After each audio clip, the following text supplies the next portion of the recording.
Hi Tavi, hi Steph Lusaint. Thanks for coming in today. I'm at downtown San Francisco, the financial district, walking over to Chinatown. Hope you're both doing well today.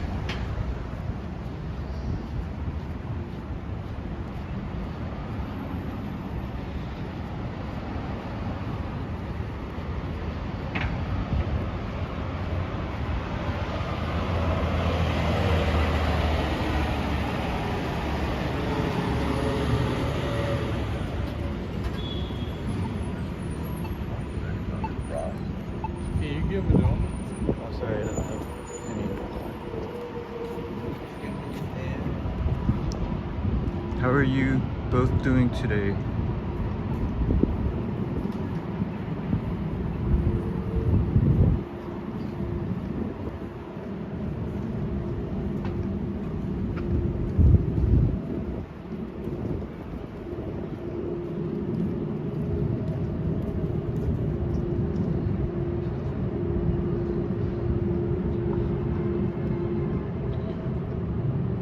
Welcome, Brother David Hubro.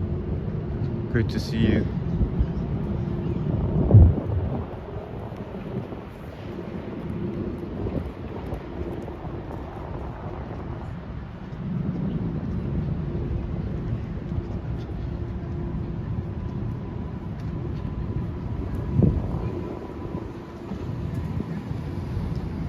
So I got a request to go back to Chinatown. So that's where I'm headed today. Hi LT, thanks for coming in. Hi J Skit.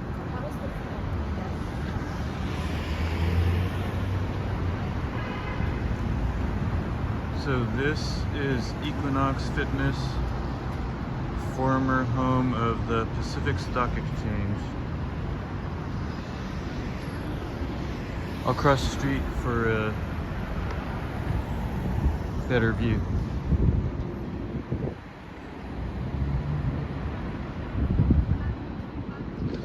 Hi Susan. Thanks for coming in. I hope you're all doing well. So that's the former Pacific Stock Exchange, now Equinox Fitness.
Right now, walking up California Street. Hi Paul Moon.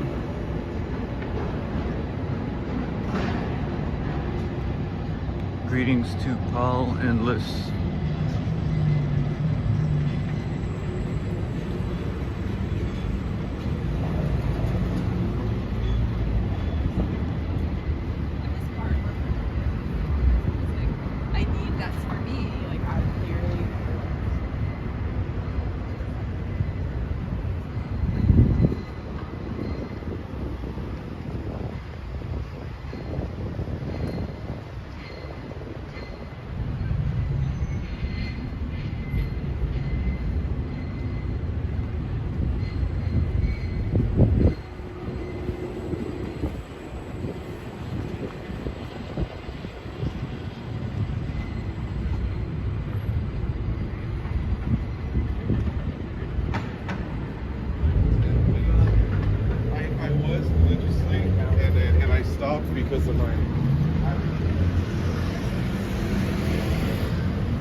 Karina. Welcome. Yo, Ange. Lee. Thanks guys for coming. I'm heading towards Chinatown. So there actually is a guided walking tour today, which I hope to attend if they allow me to live stream it. That starts at 1:30. So in the meantime, we will do our own walk.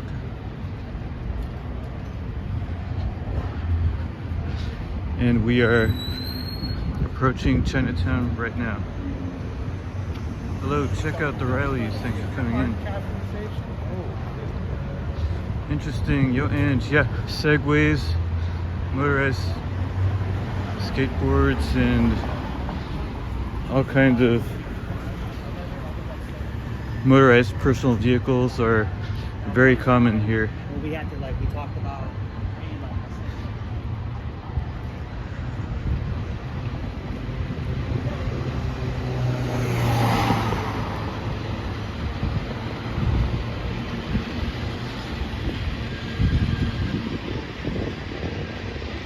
So here we are. Welcome to Chinatown.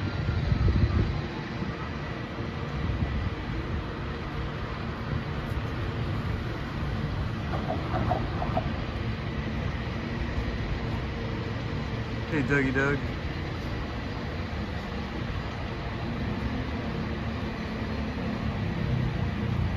Hi, Vic Wong. Vic Wong asked if it's warm. It's not too warm, not too cold. It's actually just right.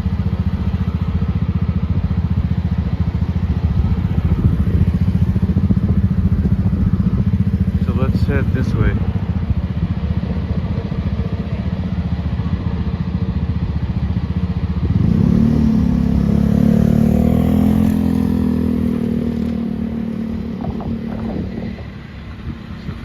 California Street. One of our cable car lines goes up and down California Street, pulled by underground cables.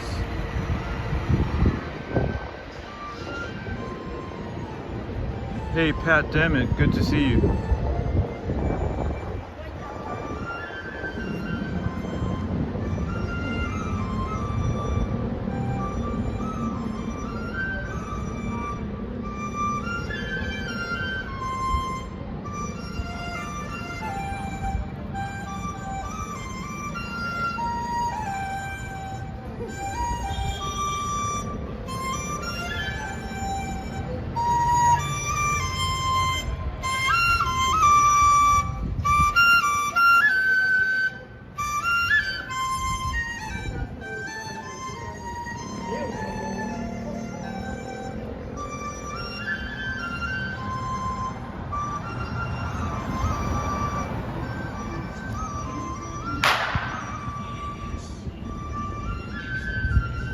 So please forgive me if I miss any comments or forget to greet anybody. I just sometimes don't see all the chat messages as they go by. So while I'm doing this live stream, feel free to make any requests. Let me know if you would like me to go in any shops or go down any specific streets or alleyways.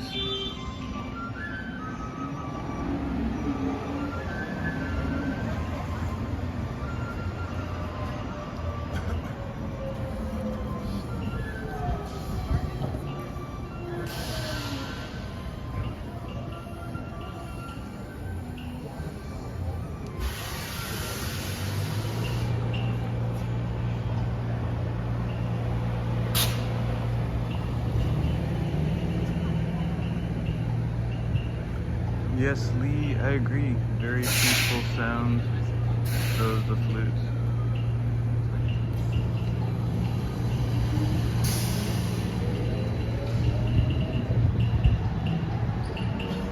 Hi, Simply Sue. Great to see you.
Hi, Cindy Klein.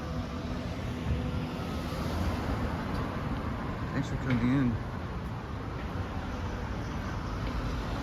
Hey, Catalyst. Always good to see you. Love having you in my live streams. Thanks everybody for coming in. So today's location is Chinatown, San Francisco. Actually got a request from Karina to visit here again, so here I am, and I hope to attend a guided walk. It starts at 1:30 local time. So if anyone can let me know the local time here in San Francisco, I'd appreciate it. Now here's one of several murals dedicated to Bruce Lee, local legend, born here in San Francisco's Chinatown. Hey there, Lady Venom. Sorry, Lady Venom. Great to see you. Thank you guys for coming in.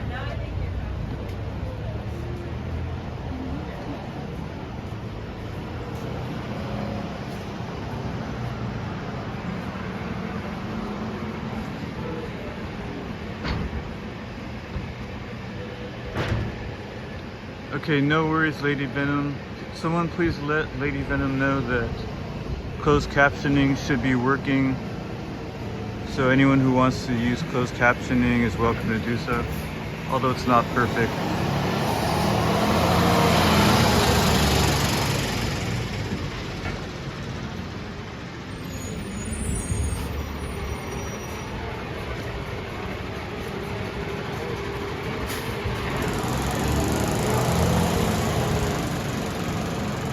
Hey Iceman, hey JTS, hi Fortuna. So I'm glad I decided to do this spur of the moment live stream today. Didn't know if anyone would show up, but so far 28 of you already did.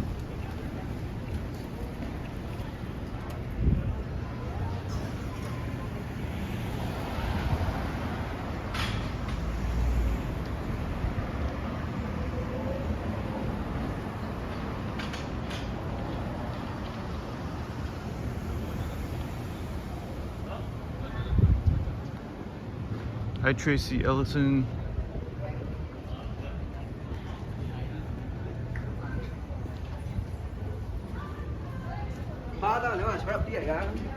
Welcome to my live stream. Hope you're all doing well today. We are in Chinatown, San Francisco.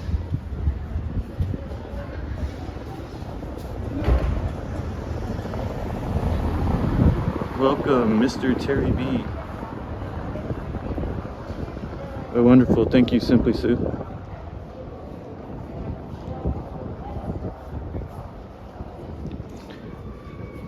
I assume Lady Venom is probably at work, so thanks for checking in, and I don't expect you to chat or be here the whole time if you're busy.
Lady Venom says, look, a coat. Many coats. Welcome, Joseph Taylor, woot woot. Joseph Taylor says, let's get sesame balls, egg tarts, Sesame balls. You can have the sesame balls. I'll take the egg tarts. Hi, Josie. Hey, Mark Dennison. Great to see you. Local temperature is... I'm not sure. I believe it's in the 50s. Maybe high 50s or low 60s.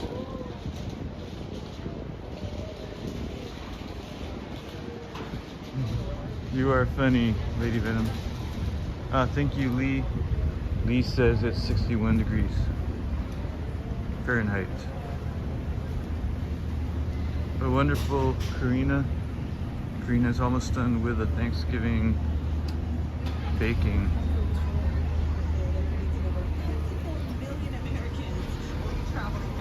So here's my favorite local t-shirt shop. You get 5 t-shirts for $10.99.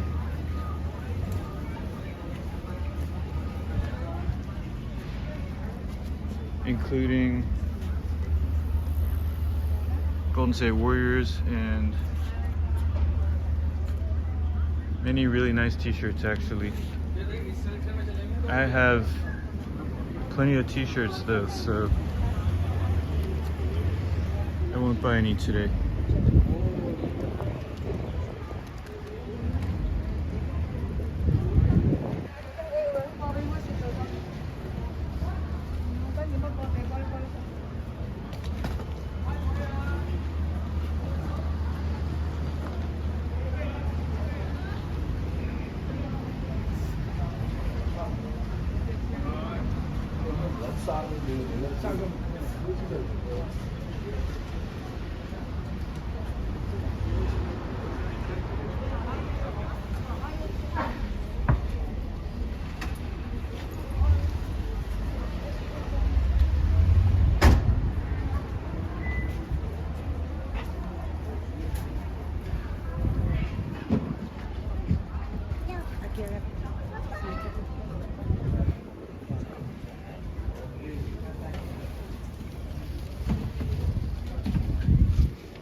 Alright, I'm gonna turn down this way. I believe the start of the tour is in this direction.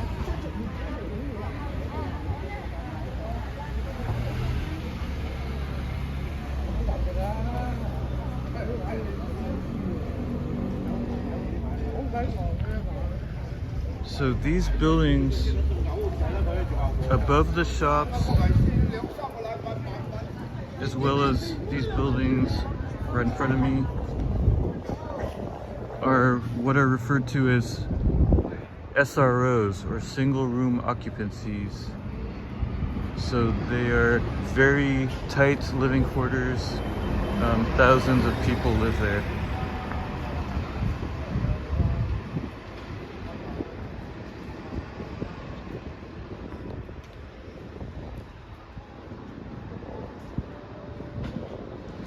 Hey there, Distraction UK. Thanks for coming in, my friend.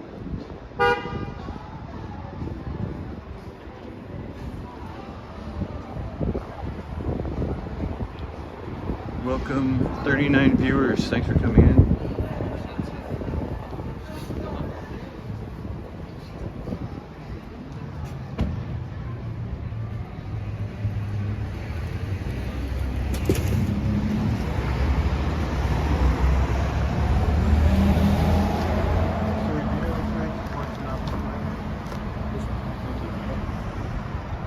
Okay, Portsmouth Square is my destination, and here we come.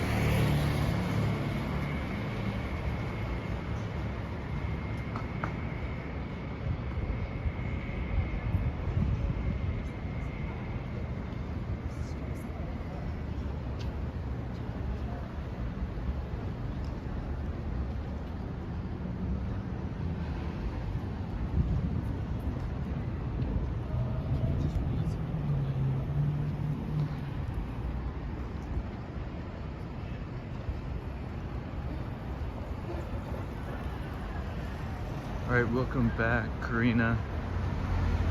Hey Steph, I'm doing great. How are you?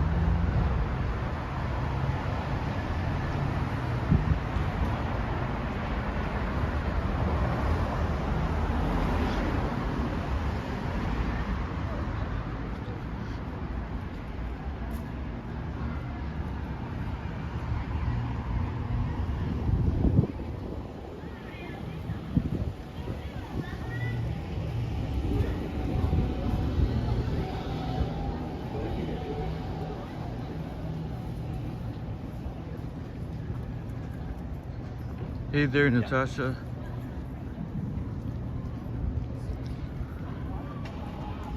So can anybody give me either the local time or even the time in your area? That way I can figure out the local time.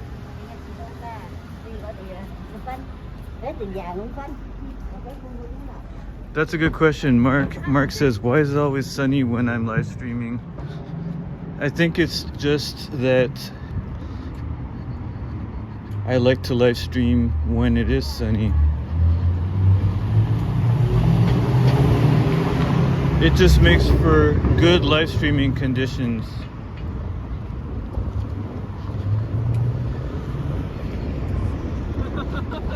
When the weather's not good, I tend to just mostly stay home. Relentless with a $20 super sticker. Thank you so much, Relentless. Relentless from Detroit, right? I believe, the Motor City. Thank you so much, Relentless. Much appreciated, my friend.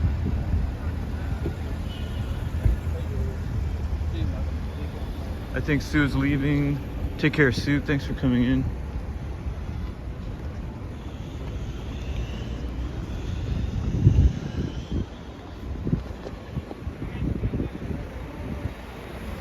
So here is Portsmouth Square. It's kind of like the center of Chinatown. You could call it like a Times Square of Chinatown, San Francisco. Here's where all the locals gather. They play cards and other games. But this is it, the real Chinatown.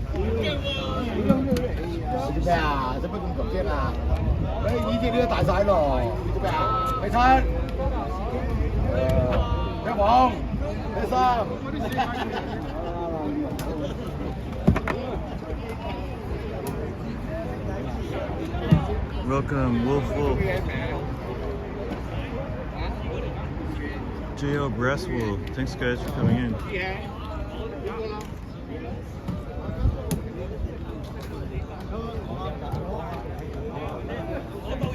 Hey there, Mags. Thanks for coming, Mags. Hi. Hello. No. Okay. Yeah. Okay. I thought he was waving to me. I think he was telling me not to film. Yeah, generally don't like to be on video. So we will not stick around too long.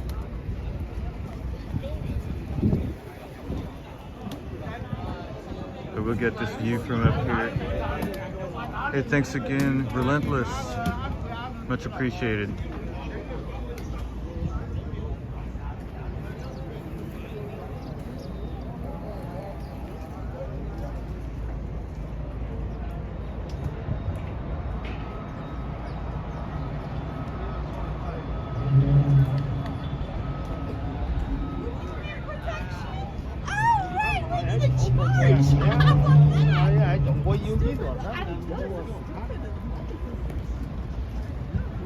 A lot of interesting individuals here, so I better keep it moving.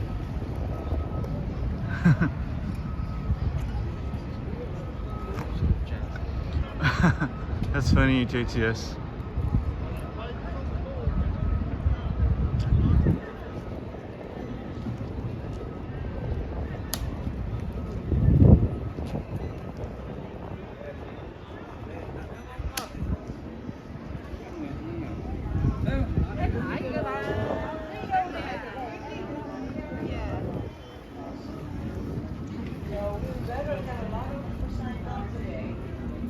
everybody show rubbish.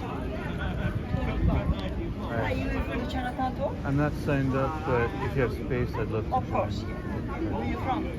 I'm local, but I learn something every time I take one of the tours. Ah, very good, very good. Yeah, yes. Very And good. is it okay if I just take video for myself? Yeah, sure. Yeah, I'll just point it away from people. Okay, sure, no Thank you. But if you want to take the group photos or something, you need to get a permission. No, I don't want to. And Yeah. if you do the video, just Um, be curious that don't yeah.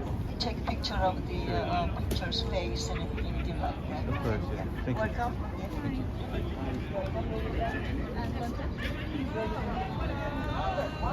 you. Okay, everybody. So I'm going to join along with a free guided walking tour. So I won't be reading the chat as much. I'll be listening to our guide, and hopefully it'll be interesting to all of you. The restrooms are available over there. And the store is walking there. Hey, James Robinson, thanks for coming in. James Robinson says there's plans to demolish.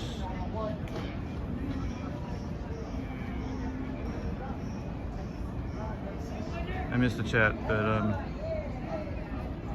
so when I get home, I rewatch the stream and read all the messages.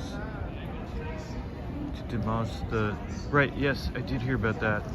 The little used Chinatown Bridge, which is right here. So James Robinson says that this bridge will be demolished. I have heard about that too.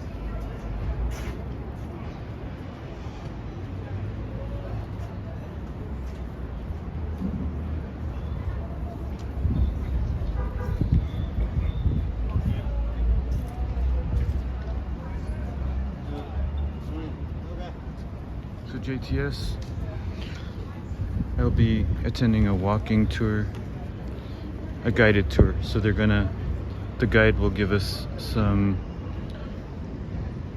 detailed info on the history of Chinatown.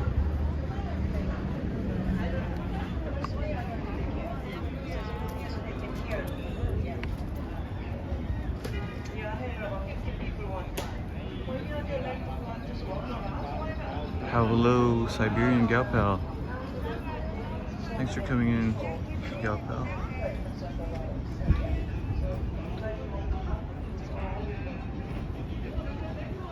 Thank you, Relentless.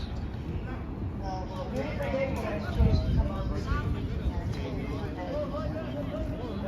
had very, very hot summer. San Francisco is very, very cold in summertime. This year was exceptional. All right, Mark. Have a great time at the pub. Thank you, my friend.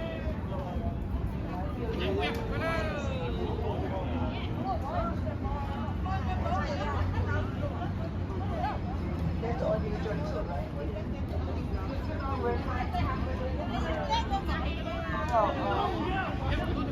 So I think it's about the time we should go ahead and start. So anybody joining my tour, let's go ahead together.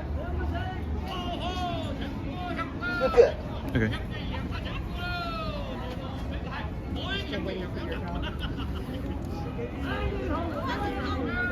Right here? Oh, right here. Okay. All right, so can you all hear me? The lady way in the back with the red hat, can you hear me? Very good. Now, anytime you cannot hear me, please let me know. Okay? Yeah, so it says like this, then I know, right? Can you see me okay? I'm kind of short, so I'm usually wearing a hat. So you can't lose me. Hi, welcome. Yeah, it's a Thanksgiving weekend off. Yeah, it's really, wow, where are you from? Specified he's from America. Yeah, very good. Yeah, there are people coming from London. Yeah, not America, right? Yeah. So anyway, welcome. I'm your guide today, and I'm a volunteer. Our program, San Francisco City Guide. Anybody taken previously any tours? Wow, so there's some pros in here. Of course, there are San Franciscans here as well. Now this young man is going to do some video, but it's nothing personal. He's doing his own thing. So it's bothered you anyway, then you need to let him know, okay? It's not my business. So anyways, this tour is a walking tour. Because this is such a large group, it takes time to walk even just one cross the street. Can you imagine that? Yeah. So usually I finish my tour about within 2 hours. So I'll do my best to get you safely finish your tour today. Okay. Now here we are in the Portsmouth Square. I will be finishing tour 2 blocks from here. And if afterwards, after the tour, if you need directions, go ahead and talk to me. I know San Francisco inch by inch. And so she does, yeah. So anyways, we'll talk about that at the end. And also those of you who are vacationing right now, Chinatown is very colorful. Do you smell food? Yeah. Yes, wonderful food is around as well. Guess what? I have the list of restaurants that you like to go. My personal ones. So you have to stick around with me. I'm not gonna pass that out now. Yeah, then I may not have anybody joining my tour, right? Yeah. Now also, this is very informal, and I like to learn something from you as we move along. So if you have any questions, comments, any corrections, please do so. Yes, right away. No problem. So it says not have no problem with that. He can join anytime or drop out anytime. But because it is a large group, I need to designate one tall person. Who is tallest person in here? Point your finger. Oh yes, yes, sir. Come close to me. All right. What's your name? My name is Damien. Damien. Yeah. Damien. Coming Okay. from France. From France. Ah, welcome. Would you mind be my guide, help today? Your guide, maybe not, but Yeah, help, I'm a try. guide, but you can help me this way. You see, all these people are our friends today.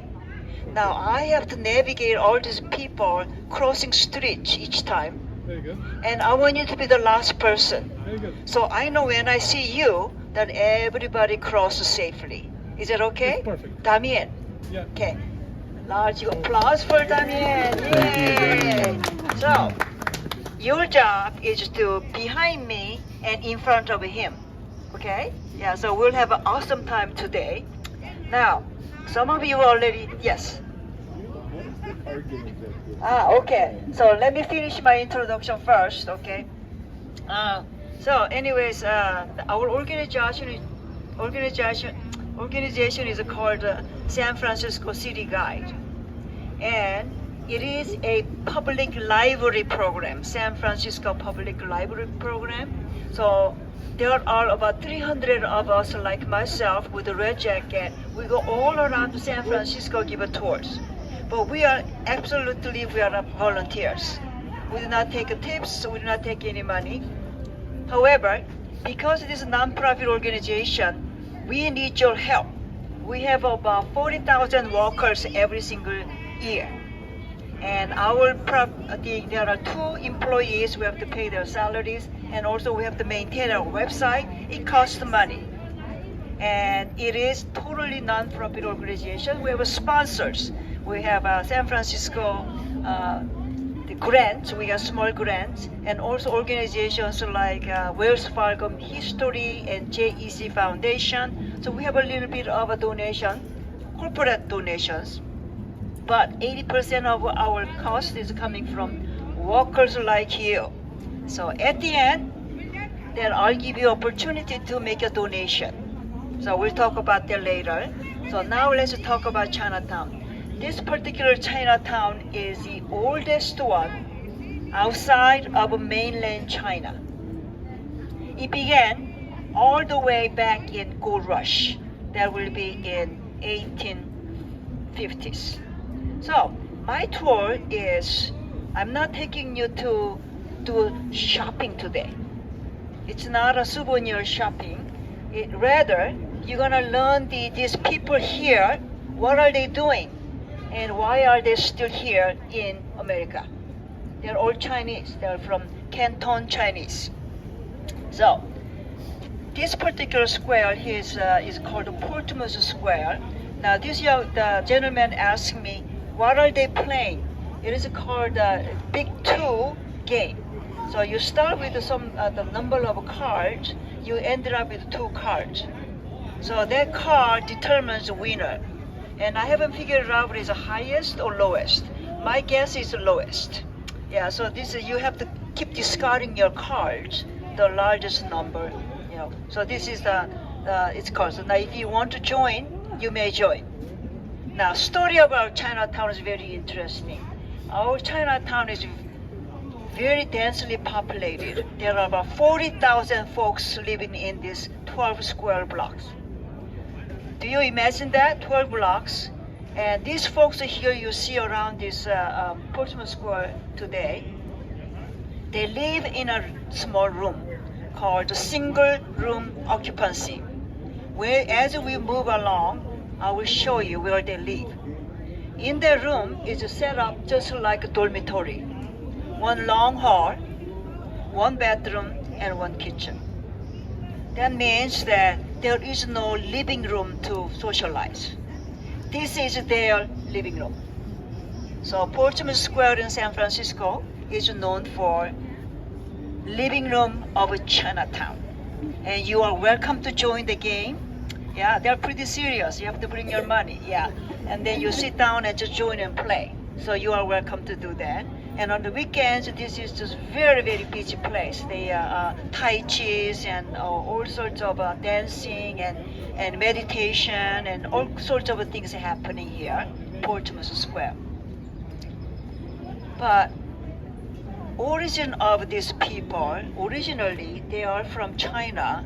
So then we need to think a little bit about way back in Gold Rush, what this place might have looked like before these folks arrived.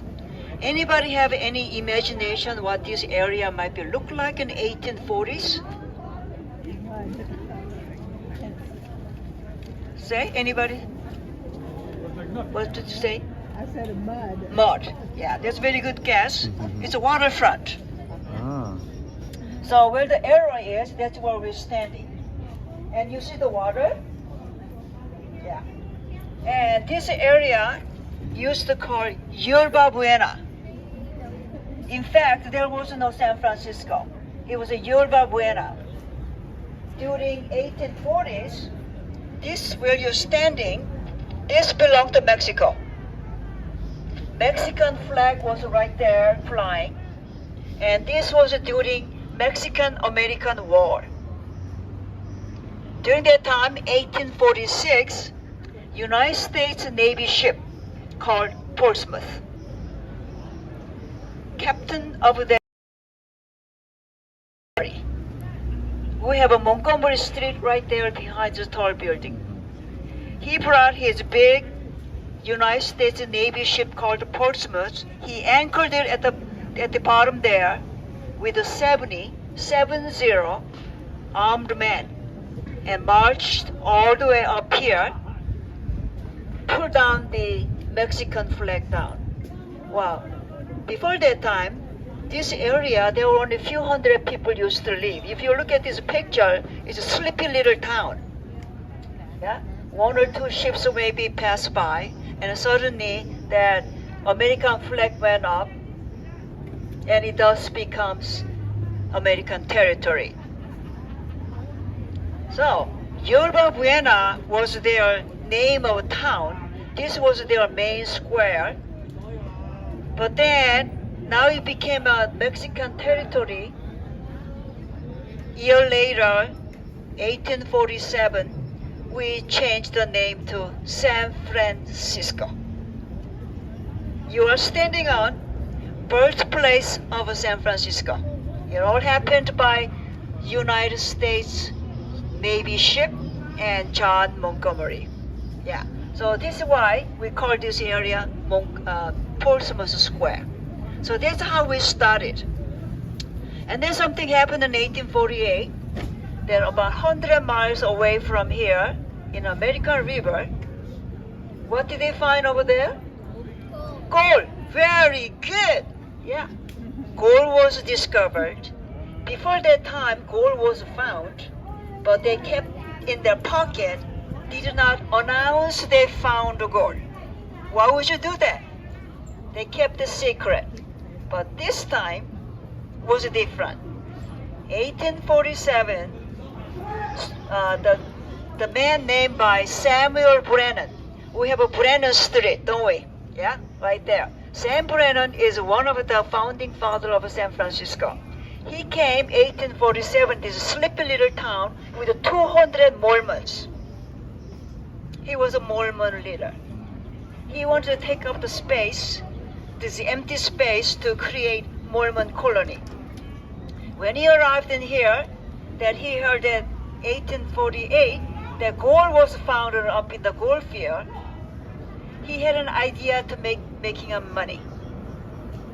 What he did, but he didn't want to dig, and he didn't want to be a gold miner, but he wanted to supply gold miners equipment to dig gold.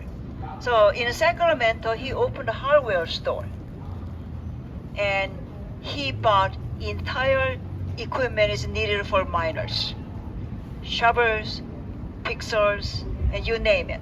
And then he locked it up.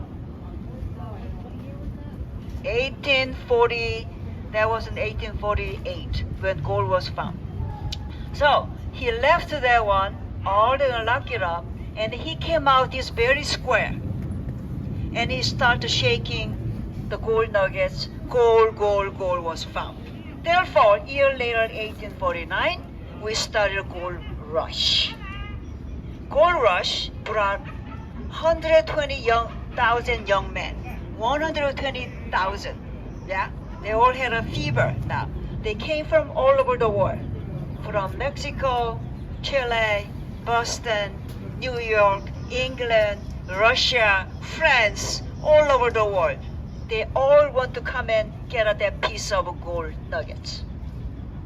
So we had an instant city, yeah, right here, because all the 120,000 young men were internationally different ethnic groups. We are from the beginning. San Francisco was a melting pot of instant city. Yes. Gold here? Oh, not in here. Yeah, you have to go to bank. Yeah, not anymore. So that's how we all started. Out of that 120,000 young men, 4,000 were Chinese. So this is the story you'll be hearing from me today. So this all happened about, the 1850s. They are still here. He asked me, where is the gold? The gold is all not here anymore, but they're still here. So that's a story you'll be hearing me today. From here on, we'll move along. Then you remember the nice, good-looking man over there? He will be the last person, and I'll be in the front. So keep following me around, right? Okay, ready to go? Okay, let's go.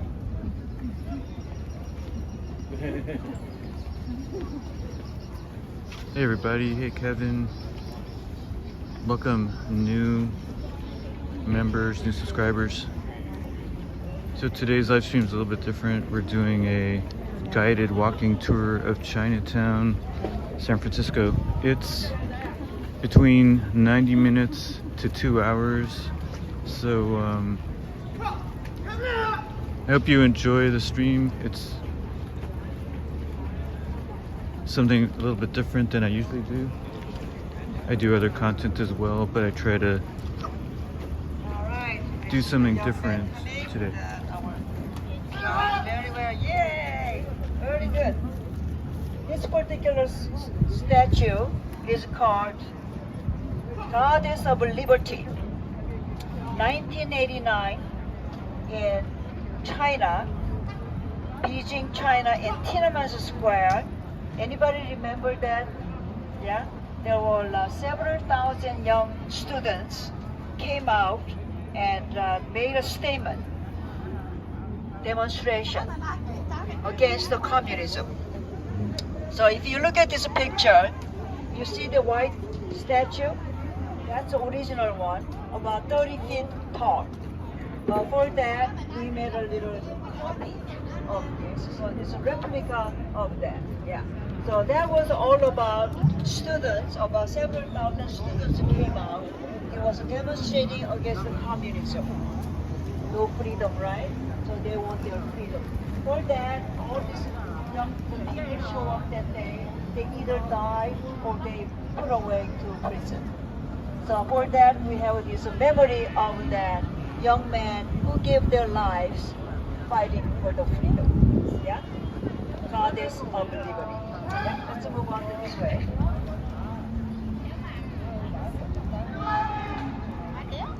Hey, welcome, Junkyard Gamer. We may see a streetcar later. I do ride the streetcars and the cable cars often in my live streams. Today the topic, the subject will be Chinatown. So we may or may not see streetcars today, but we possibly will at the end. Very good. Okay. So can you all hear me okay? Yes. Yeah, very good. Now, the reason I gathered you here, actually I think maybe you better move to this way. The kids are playing. Right here. Around here is good. Come this way.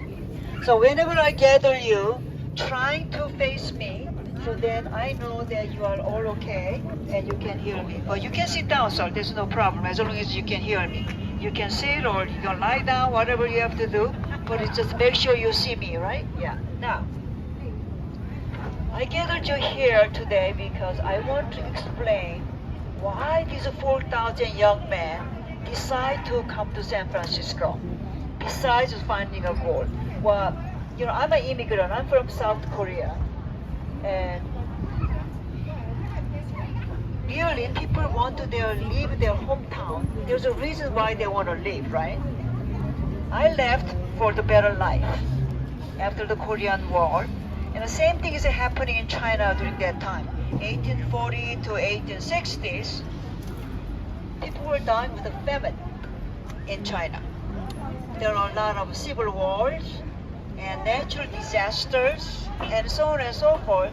So people were leaving. And there are about 20 million people died during that time with the famine.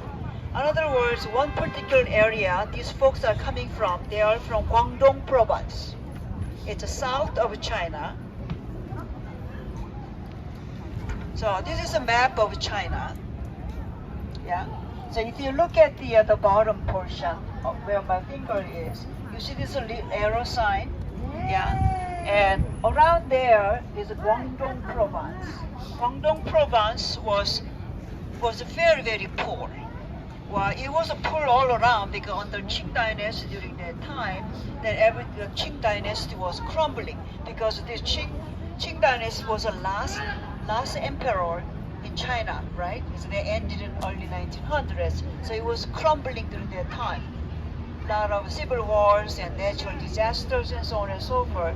But particularly Guangdong area was worse. From that area, the resource was not available to feed people. Only about six months out of 1 year, they will be able to support them. So in Confucius-driven Asian culture, Chinese culture, men are responsible for taking care of their families. But there's no resource, so they have to go out somewhere to looking for money and get a job and come back home to support them. So that's why this all around here, Guangdong province, this Canton area, they decide to walk all the way down to this waterfront. Now this waterfront is a little area, is called Canton City. Canton City was very, very rich. The reason it was rich, just because their area, the foreign ships were idling over there, trading with China. What were they trading at that time? Mostly for tea. They wanted tea. Now if you want to drink tea, then you will need to have a nice cup, porcelain cup. What we call the what? Chinaware. Yeah. So they want porcelain as well. So it is tea first, that's what they want, and then for that they need a porcelain as well. Now the porcelain, of course, that at the time the synthetic clothes was not around, so they will need a silk. close to sit down and have a nice cup of tea. So those three things were there trading right there with China. Now, how many ships were there? Lots of them. Yeah, some from France, some from Dutch, Japan, America, and England. England, lot of English ships were there. They want tea, right? Yeah, there was opium trading and so on and so forth. So Canton was, in other words, very, very rich. So it's a no-brainer, right? If you want a job, you want a money, then you will have to go there. So all these Guangdong province, the folks, the older men, decided to come to Canton City looking for a job. So there were a lot of cheap laborers around. At the same time, 1860, China and Spain, the British, England and Spain, they decided to end slavery, 1840 and 60. You know what that means? That they cannot buy cheap slaves anymore. So guess what? They found out if you go to Canton, there were lots of Chinese folks waiting to be shipped away for jobs. This is why, during that time, all these idling Chinese, they cannot find a job there then, they went all over the world. Yeah, they even go Hawaii for plantation, pineapple sugar plantation, Brazil for tea plantation. If you're unlucky, then you go to Peru and doing a mining, guano mine. Yeah? So their goal was to go find money and come back home and support the family. But not many of them was able to do so. So they end up staying. Out of that, 4,000 young men, all these Cantonese young men was idling for jobs and money, heard the news. They heard there is a huge gold mountain. In Chinese, we call it Gumsan. That's a gold mountain. Literally, all these Cantonese 4,000 young men all got on the ships and arrived here, envisioned having a gold mountain. All they have to go is just dig it and then just go home.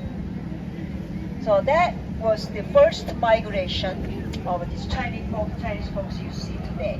So these are originally coming from Guangdong province, and they are called Cantonese. So they speak Cantonese, not Mandarin, right?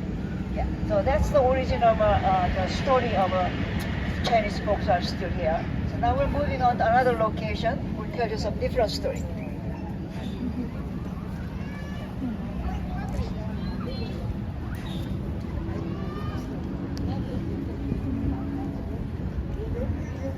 Hi Gal Pal, hi Guitar Shocker if you're still here.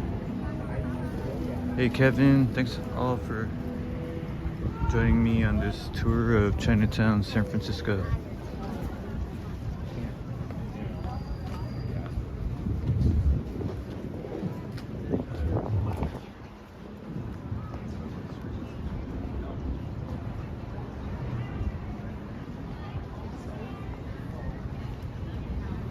Come on over here, folks, and stay against these windows there, against the windows.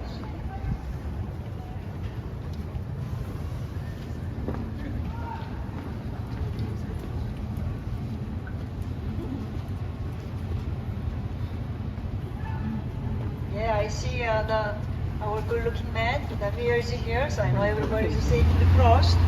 Now, I want you to go against the wall and look across the street, the colorful building. This particular street is very historical street called Clay Street, C-L-A-Y, Clay Street, named after Senator Clay.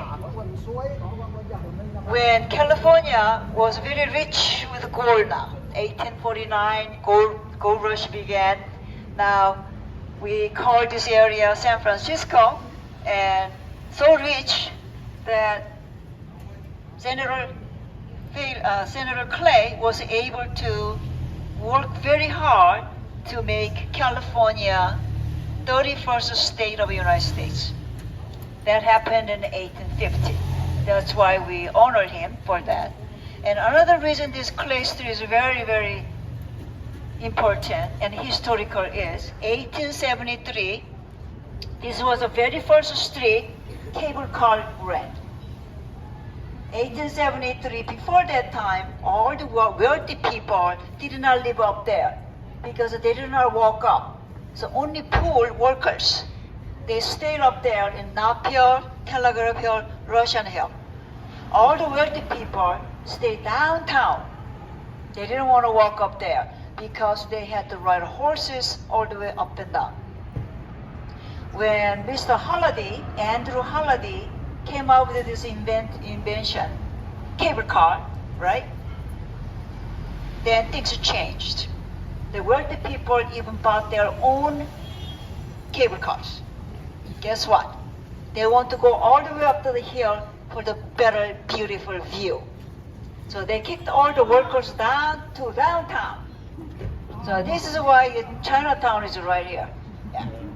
And they started building these beautiful mansions right up there. Not only there, yeah, there's a Stanford Crocker, there is a Huntington and Fairmont. All these wealthy people were up there.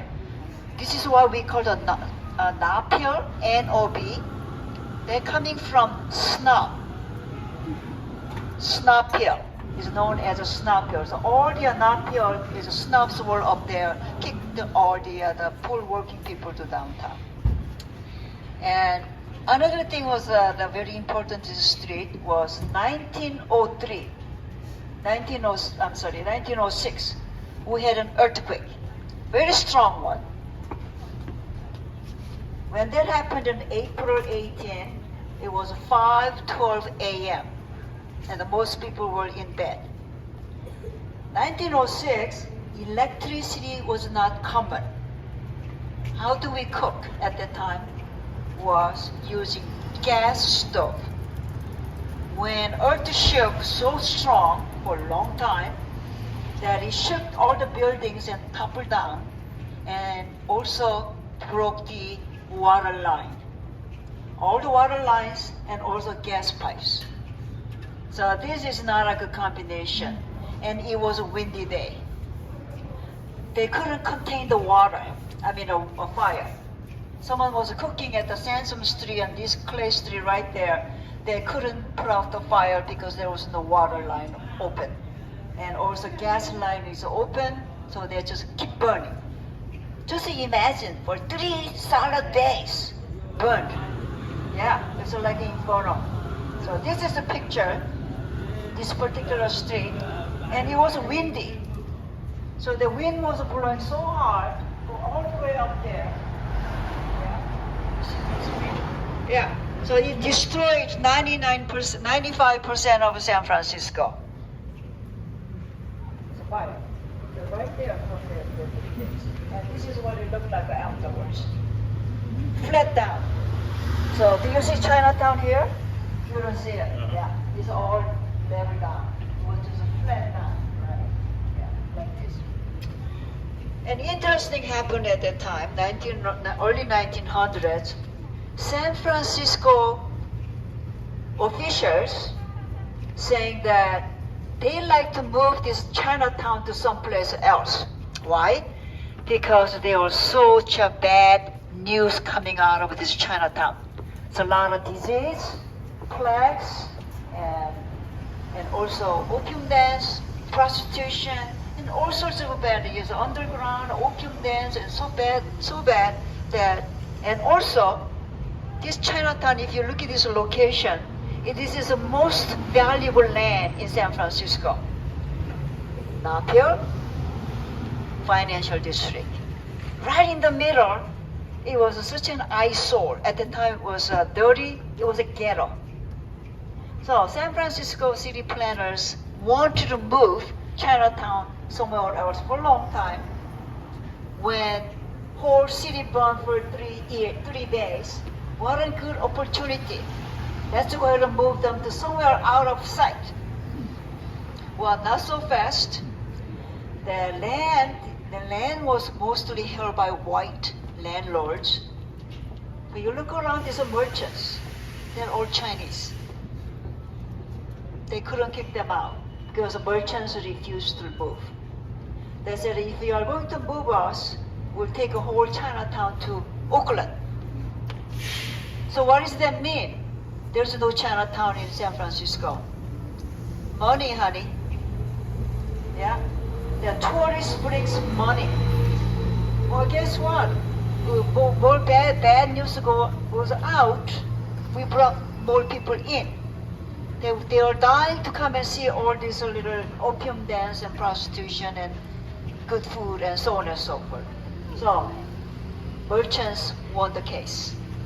Well, city planners say that if you want to stay, then go ahead and build Chinatown on your own. So they did.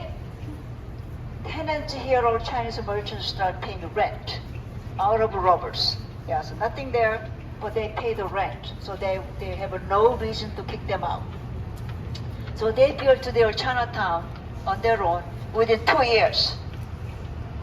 Whereas rest of the San Francisco was restored or rebuilt in 3 years. So we did it much faster because we did it on our own. Yeah. Now, when we rebuilt our Chinatown then, hey, you look cool. You're safe now. Wow, that's a scale going down here. So, now this time around, they want to make our Chinatown beautiful. Chinatown colorful. So you see a lot of red color in Chinatown? Good luck. Yeah, this is why we chose a red jacket. Good luck. And gold color. You see a lot of gold color in that building? For wealth. Yeah, and money. And green for prosperity and good health. These three colors are predominant color when you look at our buildings, Chinatown. So everything you see today in Chinatown, all the colorful one, they look like temples, right? But it is not. It's all fake. Yeah. So they just make it beautiful. So they want to give you a message. You just step into very important, very fun, international, oriental fairyland, right? So they create all sorts of stuff for you. So we'll visit our main street. We call it Grand Street, right? It's so colorful, so you can take pictures from there when we go up there. It's beautiful. So you see a lot of these buildings all over the place. Okay, ready to go? Yeah.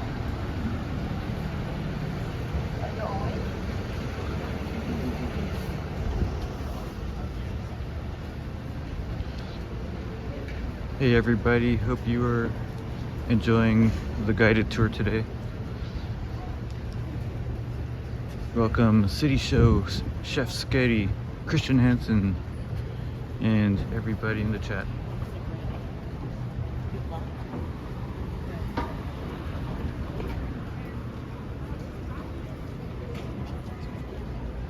Okay, we're gonna turn here. We line up here.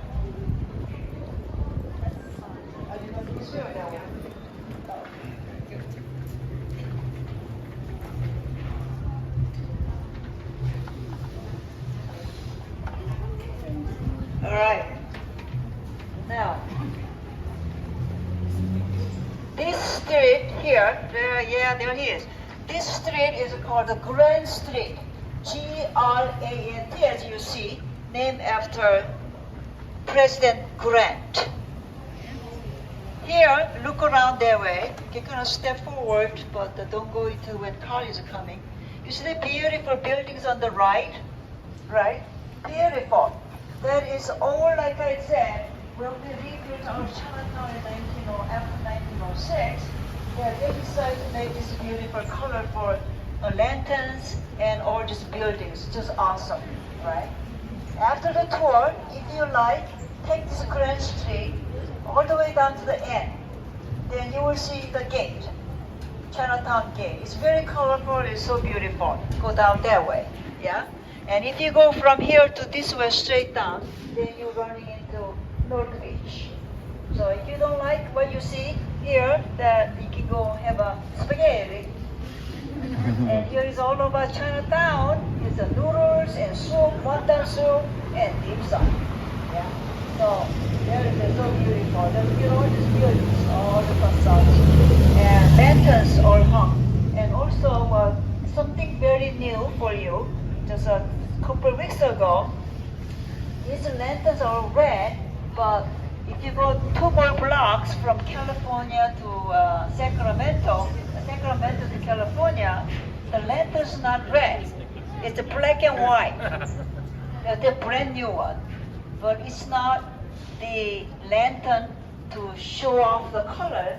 Rather, it's just narrating history of Chinatown. So most wonderful and the famous people who made Chinatown, you will see their faces. Yeah. So that's a history lesson. If you want to take a lesson, take those just I think 1 block, Sacramento or 2 blocks. So it's beautiful. But now, I told you this. My walk is historical alley walk, right? So we're not going there. I'm going this way. Okay, let's move on.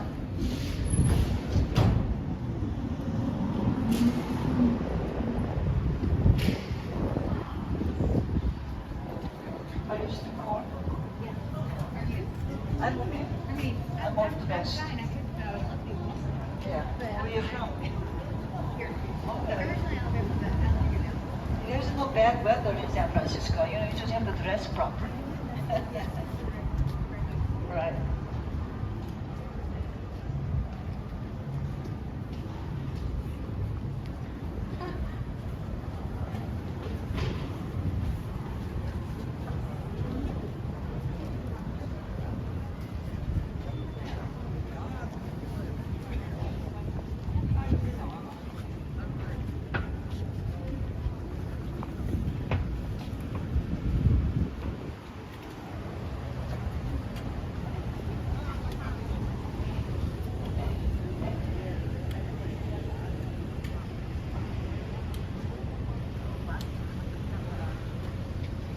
All right, when light changes, we are across the street, right? Okay.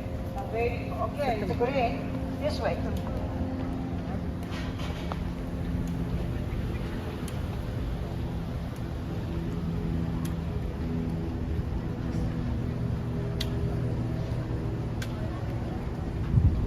Okay, against the wall here.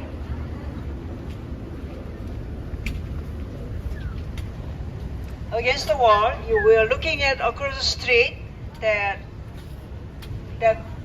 building over there that looks like a temple, East-West Bank. Have a look at, come this way, there's more room down here, and look at it across the street. And this particular building, of course, was built after 1906, right? Because you see how colorful it is. That's your clue. Of course, everything was rebuilt after that. Now, this particular place is called East-West Bank, but it is not really originally there was a bank. And this was original telephone exchange. The telephone exchange is in 1890. This was our first Chinese telephone exchange. Now, those young people who have cell phones in this day, and we did not have cell phones at the time, 1890. And we didn't have a rotary phone either. So if you go back to old movie, there is one movie that I recommend. After you take my tour, you go watch it at YouTube. It's black and white. The movie was made in 1940. 1940. In the movie, if you watch it, that you can see the places you guys been with me today. Yeah, one was Grand Street. This young man young man that who get on the bus. It was a tour bus, and he gets off here at Grand Street, goes to the antique store, steals the ivory sculpture and jade sculpture, stuff it in his pocket, and then you go out to the front door. And he kills the shopkeeper because he didn't want to pay. This gunshot sound reverberated to the front room. There was another young lady, the shopkeeper was there. Now she heard this gunshot, so she picked up the phone. See, at the time, when you want to call the police, now you call 911, right? But at the time, 1890 or early 1900s until 1940s, you can't do that. So you will have to call telephone exchange. So it's telephone exchange, meaning that you go, if you have to call police, you have to go talk to this person who's here. You go to wall and you pick up the phone, and she said she was going to say something, hello, hello, in Chinese. And then this robber comes behind her and kill her too. So now it's a two murder, right? In the meantime, she was starting to talk to the operator here, so she picked up the phone, so the line was hanging on the wall. So operator keep hearing this one, hello, hello, and then nothing happens. So then this robber, he spoke fluent Chinese. He picks up the phone, said, there is a murder, 2 people died, send the police, and then he ran away. Now, detective was trying to catch this guy, but they couldn't catch him. But detective remembered, whoever works here, they have to have a photographic memories, and also they remember the voice. So, in order to catch this guy, then detective remembered, maybe I should go interview the girl who answered the phone that day. So he did, and she didn't remember the voice. So he brought us suspects, and she was able to tell which voice was the voice. So he solved his mystery. Yeah, so he gets to catch it. So the bottom line here is that that's how we used to communicate. And also, in order to work here, you have to memorize about 1,000 subscribers' phone numbers, and residents' phone numbers and address, and even sometimes they have to memorize their relatives too.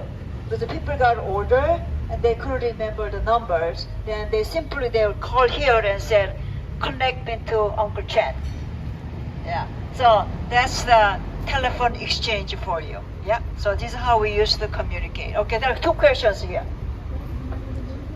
Movies, oh, very good. Yeah, I said go watch a movie, but I didn't tell you the name of a movie.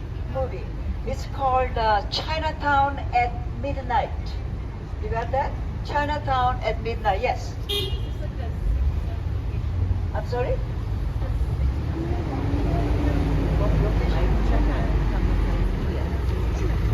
Six or 7? Oh, I have no idea. Yeah, I don't have any particular number in order. Yeah, I just move people. Yeah, let's go.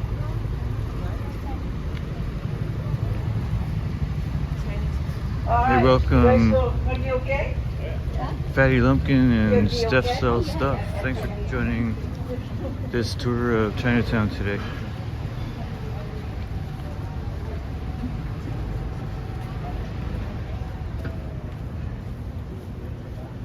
Okay, against the wall here, and we're looking at this mirror.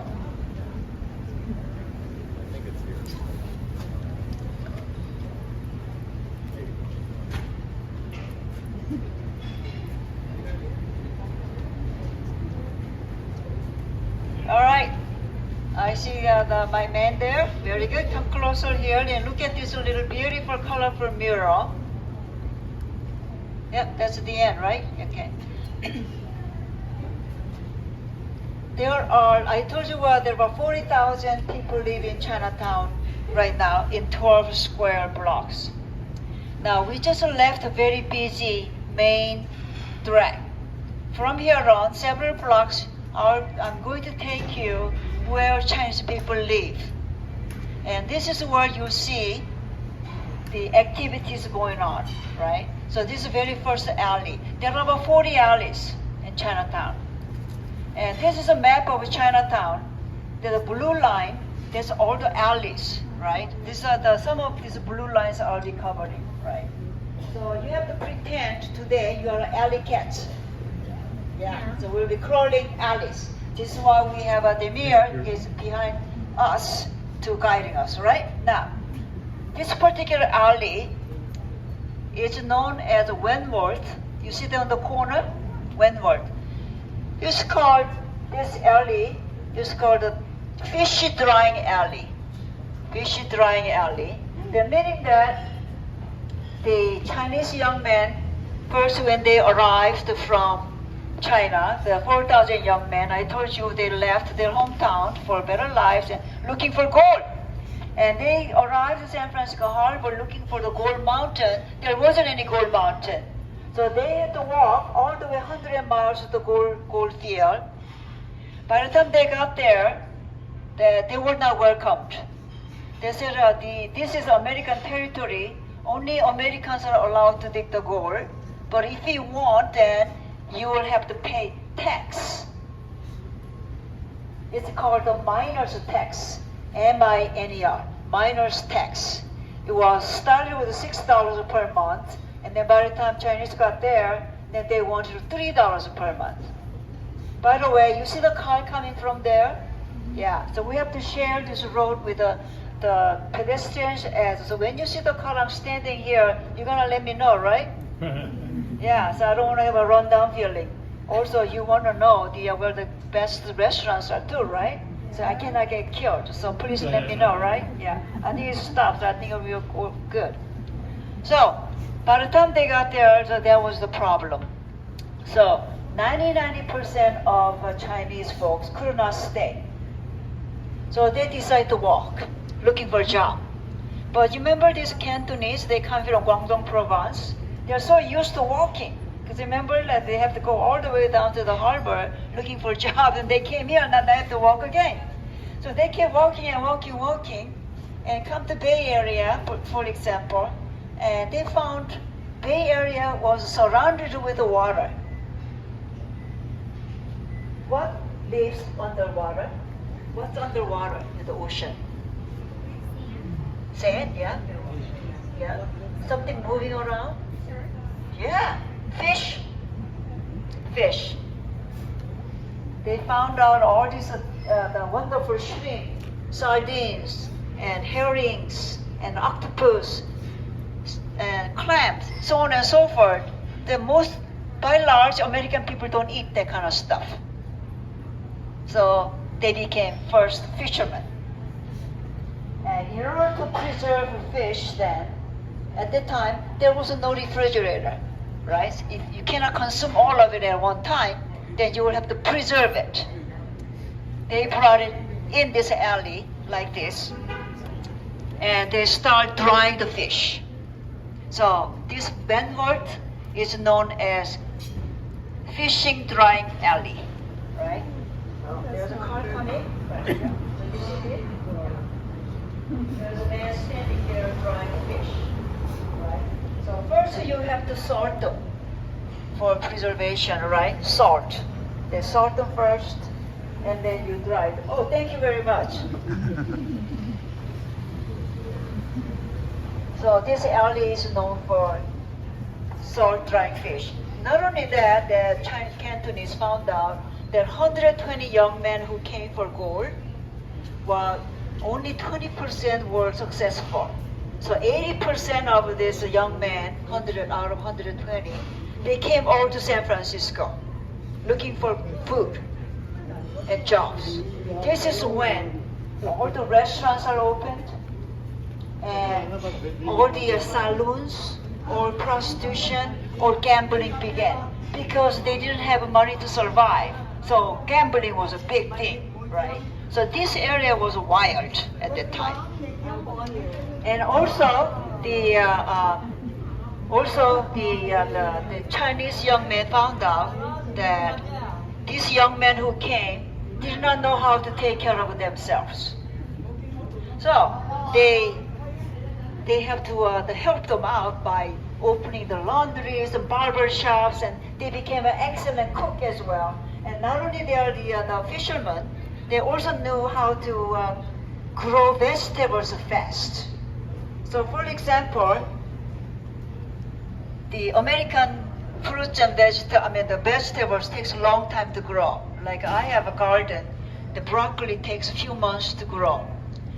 But Chinese bok choys take only a few weeks.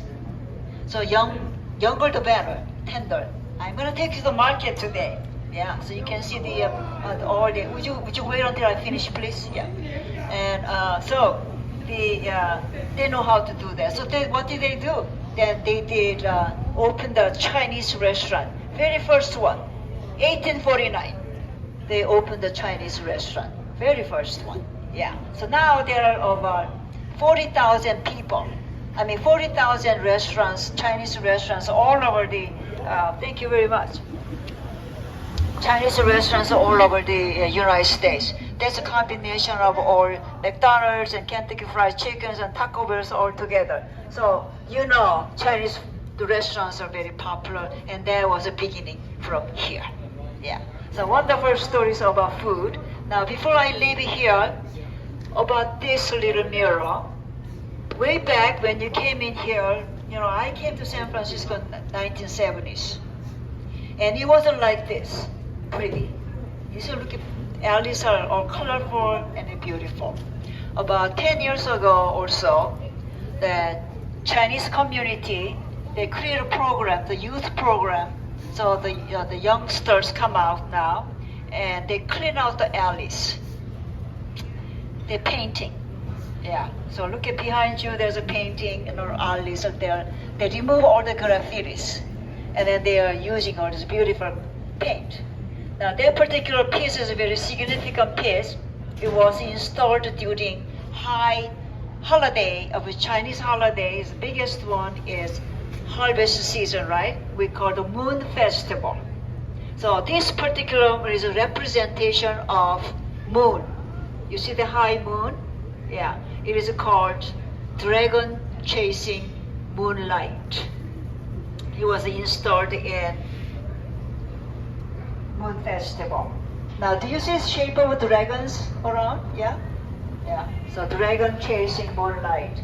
Now, the center is moon, and then around the moon, do you see several boats? They look like dragons, right? They are dragon-shaped boats. There are several people in it, and then they race around, and you have a big dream to reach. So that's the theme of this particular mural. And high school kids, about 12 of high school kids got together, made this one. They gathered all the broken glass and painted, and then they there are about 30,000 small broken tires. They used that one. It's a beautiful piece of art. So enjoy it. Okay? How old is it? So we put it in 2018. Yes, recently new. Okay? Okay, let's leave this alley. Yes, sir. People, Chinese people living today nowadays, most of construction descendants. Yes, yes. This particular Chinatown, the question is that the people reside here, 40,000. The people, original people was 4,000, now about 40,000. And most people living in one room like that. As I told you earlier, they're living in a single room occupancy. So they live there, they share the room. And these people speak Cantonese. Yeah, okay. Sorry? No. These are privately owned landlords, they're renting it out. So SROs are typically, that one is a good one, big one, but I'll show you the smaller ones. The 8 by 10 SROs are usually. But I told you there's only room, right? And then they just rent the whole hallway because there's only one kitchen and one big facility and a bathroom. Usually 8 by 10, but a lot of people live together to save money. And typically, Chinatown here, particularly this Chinatown, is first stop for the immigrants. Yeah, even today, a lot of people come from mainland China, they come here first. And the reason there is a social work network here for them to start off. Yeah, so this is what it is. So most of it is supposed to come here, they only live like maybe 8 years, 5 years, and they work very, very hard. So bottom, that see at the bottom, the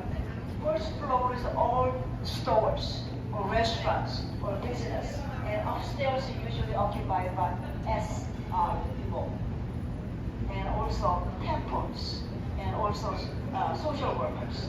We call it benevolent association.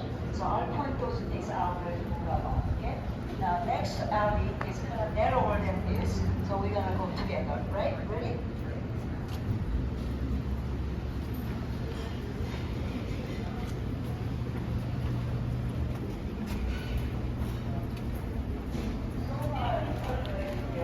Hi, Mary Bernie. Thanks for joining the live stream. Hope you're doing well today. We are touring Chinatown, San Francisco.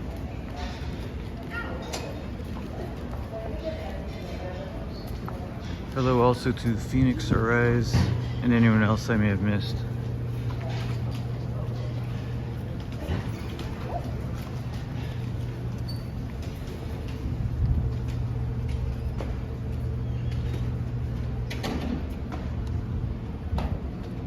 Hello to Hugh the Cat. I saw him earlier.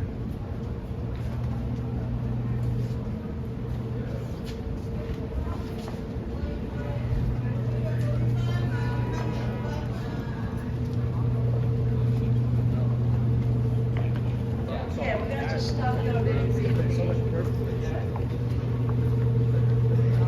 So we'll be crossing through there. You see the red place?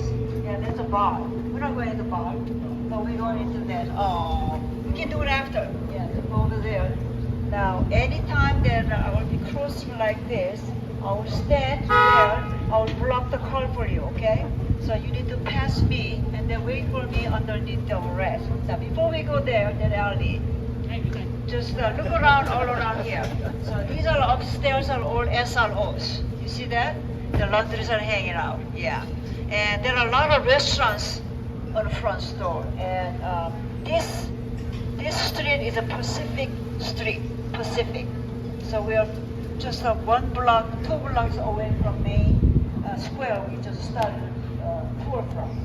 So here you can get some nice Cantonese food, right? So there's there's a Great Eastern restaurant. It's pretty good. And then it's you can have a dim sum in here if you want to come back here. That's pretty good. And then underneath there's several restaurants. And one of my favorite ones is way down at the bottom. So I do have that list today, right? So now we'll be crossing this one. I'm gonna go. I'll wait for you, right?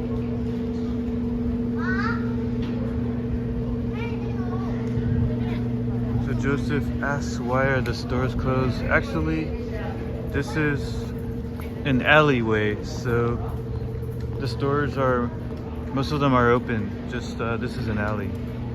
But if we come on one of the main streets, we'll see that the stores and restaurants are open.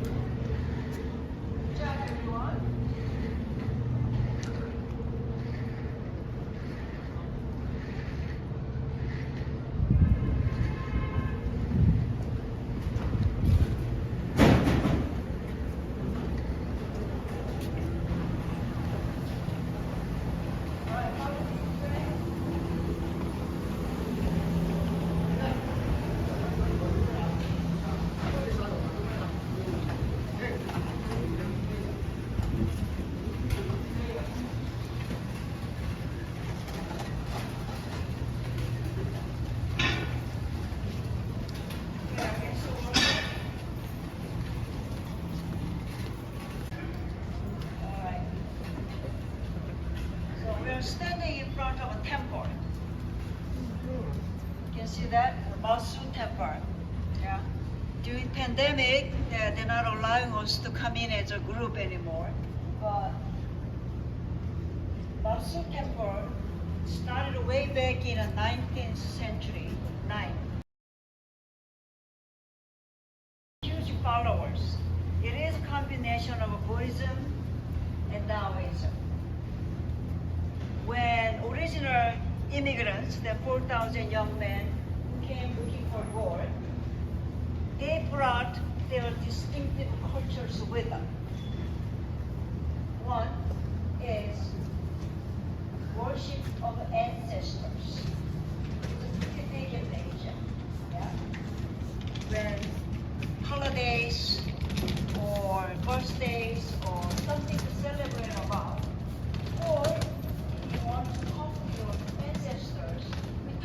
ancestors, just like you, the Christians go to church, talk to God and Jesus. But in Taoism and Buddhism, it's not that. It's the mostly Confucianism-driven culture. We talk to our ancestors. But they're all dead. How can you talk to anybody, right? So we come to temple. What we do, very first thing is you go kneel down and you the inside heaven up there, you reach your ancestors' spirits. So this is how we talk. So when we come, we frequently come. When I'm in trouble, I come. Grandma, what should I do? Help me. So they come here. Inside, there is no monk, there is no priest, no pastor. It's on your own worship place.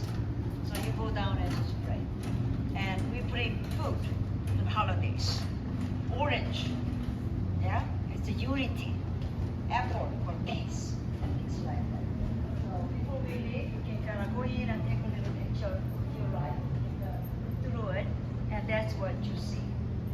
So these 4,000 young men who came to practice this one, we still practice.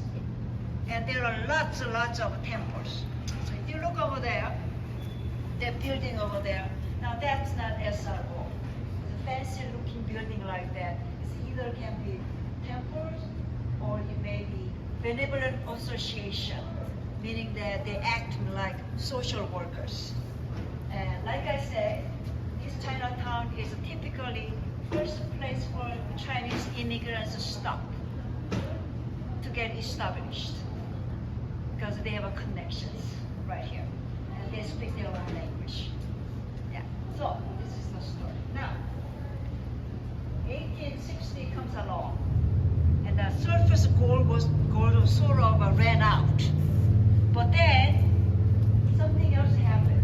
Comstock Lode. Silver. Silver was found in Virginia City, Nevada. For this, now people are coming again. First it was a gold rush, now it's a silver rush. In fact, we made lots of money in silver, more than gold. So for this, now every young man now again coming to West Coast. They want to come as soon as possible. They thought the Russians will come and take over to California or West Coast. So they want to come as soon as possible. But it took 166 days from New York to here, for example. Gold rush took longer, 6 months, right? Because there was no transportation such as a train. At the time, gold rush, they came by ships. But now, they can ride train. But train only came all the way to Midwest. Only Midwest. So you will have to transfer from there, then you have to figure it out from Midwest to West Coast. A lot of people went walking, horseback riding, and so on and so on. 166 days. So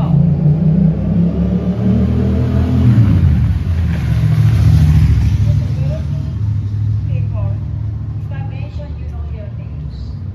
Crocker, Stanford, Huntington, Hopkins. Remember I told you earlier those snobs? Yeah, those 4 snobs. Nob Hill, mansions built by them. They got together and said, hey, it's no brainer. Why don't we make the rest of the rail? Link it. So then it'll be faster to travel. Yeah, good idea, right?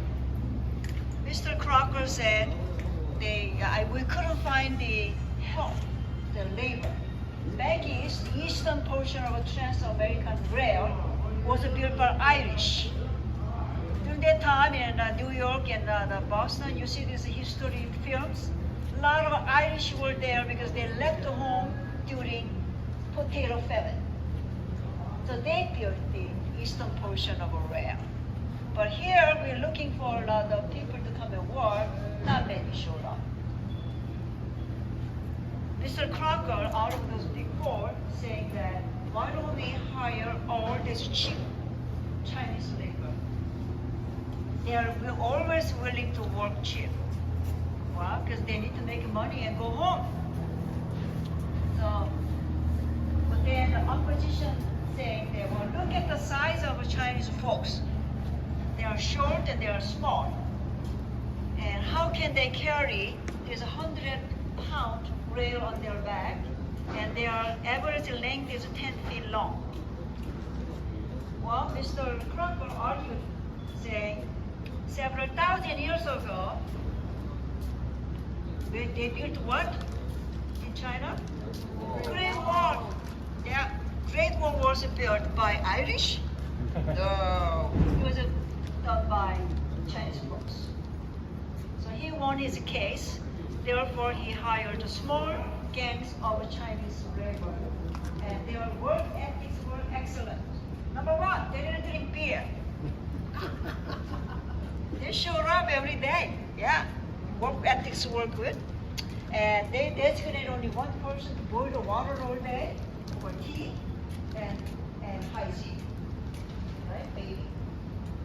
And also, they have a one spokesperson to negotiate with the boss.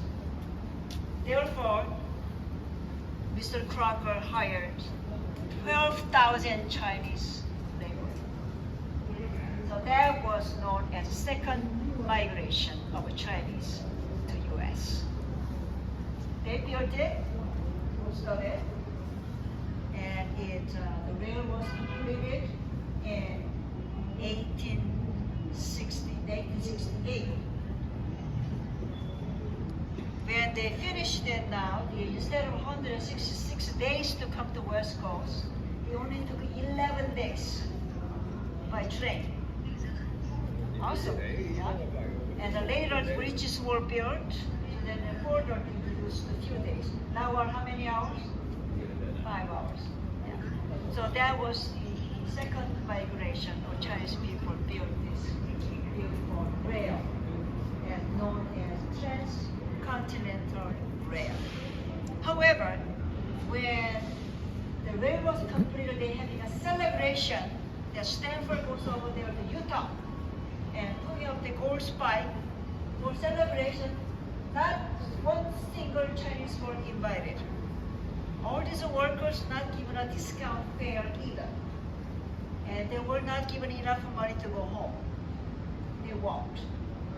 How many miles? 645 miles. Rail they just built.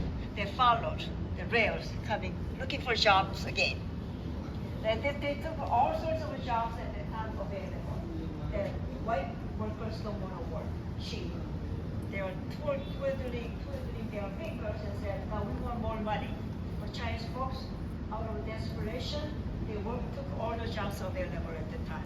Yeah, the building the bridges, wineries, and you name it, everything. If you kind of picture yourself right now in California, all these Mexican workers you see today, just think about at the time was all Chinese.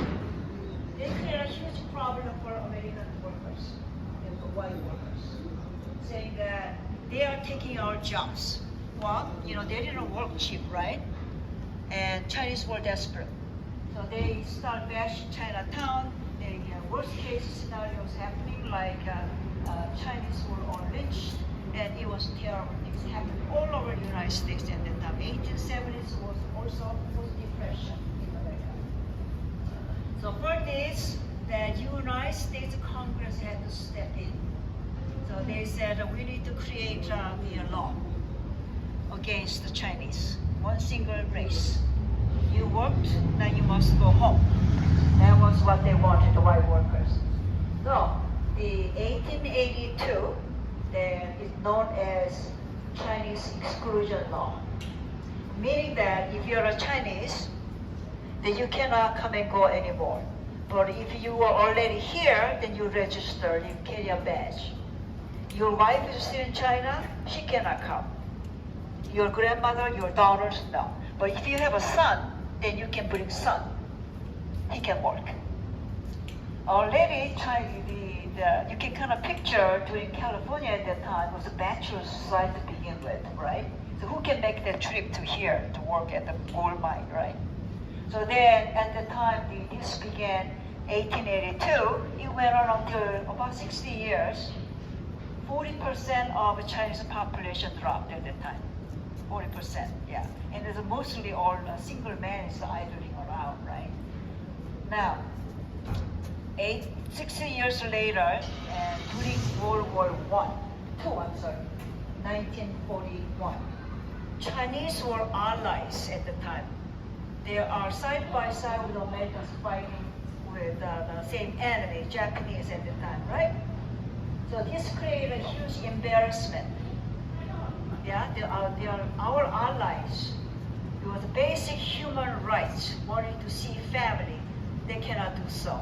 So they had to change the law. So they did. Well, they said now you can bring 105 Chinese per year. So that's basically nothing. But on the paper, well, we amended the law or whatever.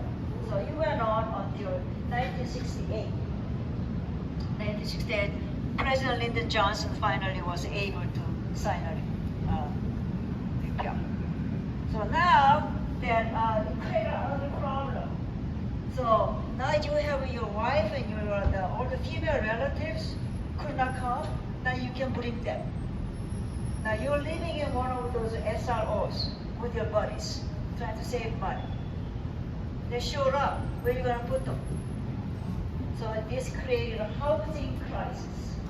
Urban migration created a housing crisis. Therefore, government stepped in again. They allow us to have a public housing in Chinatown. This is one, right here. Yeah. So this is a public housing. Federally supported, right? So here there are five of these around in Chinatown. This is one of them. Here, then this is not an SRO. It's like a nice studio. But you just have to pay 30% of your income. It doesn't matter if you make $10, you give them $3. Then you can stay here until you die. Good deal, yeah. So I'm gonna put my name on soon. Yeah. So waiting list 5 years. So this is a wonderful thing to happen. So this is the alley talk. Now, I want you to sort of experience how these Chinese people shop. Yeah, it's a very interesting margin. So I want you to have some of an experience before you go home. So yeah, so you ready for that? Yeah. So later I'm gonna take you to a fortune cookie factory too. Yeah. Good. Yeah. Okay. Let's go. Now you're walking. You're not. I mean, you can buy anything you want, but it's not a shopping thing. You're just looking. Looking at learning.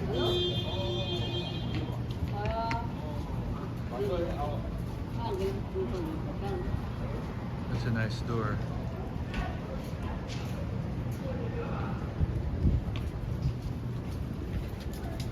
Oh, let's look inside the temple.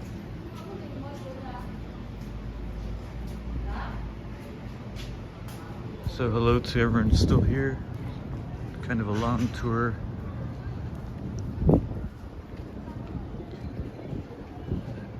Bye JTS, Tavi, and Pat. Thanks for hanging out.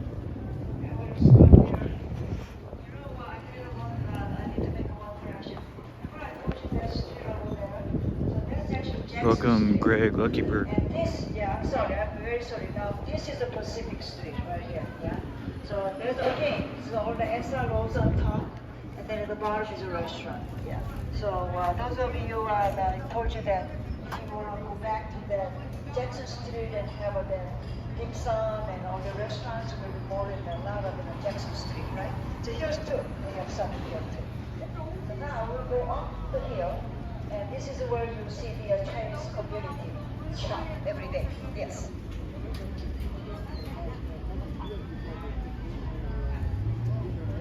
Correct, yeah.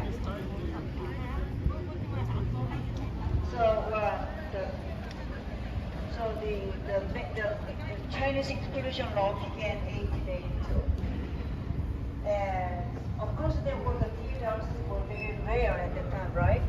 But there were illegal activities going on by the women that was brought in by mafias. And they have to purchase them. So that's a different story. But I'm talking about ordinary Chinese community. Yeah, good question. Okay, let's move on.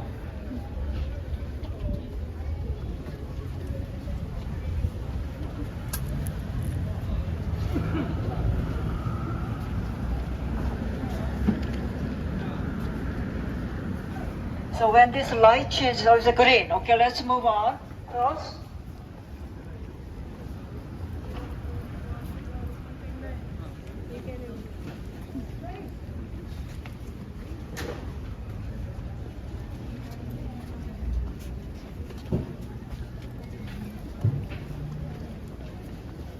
So what do you do with the video? When you go home have- and you so put them in some the friends- YouTube or something? I have some friends watching live, and then when I go Oh, home, really? I can edit a little bit. And Oh, but really? right now, I have some people watching live. Oh, my wow, friends. that's pretty cool. Yeah. So thank you so much. Oh, you're welcome. And I was wondering if you upload this to YouTube or something. Well, this is actually on YouTube. Oh, it Live. is, huh? Yeah. So I can go ahead and watch it myself? Yeah, I'll Oh, give wait, you the tell me info later. afterwards. I want to Sure. see. Did Absolutely. you take a good picture of me? Well, you're on it. Yeah, absolutely. Just joking. No, no problem. I'll put your name in the description. Oh, wow, Afterwards. wow. I'll be on YouTube, huh? Woohoo, Absolutely. that's yeah, good. Thank you. Mhm.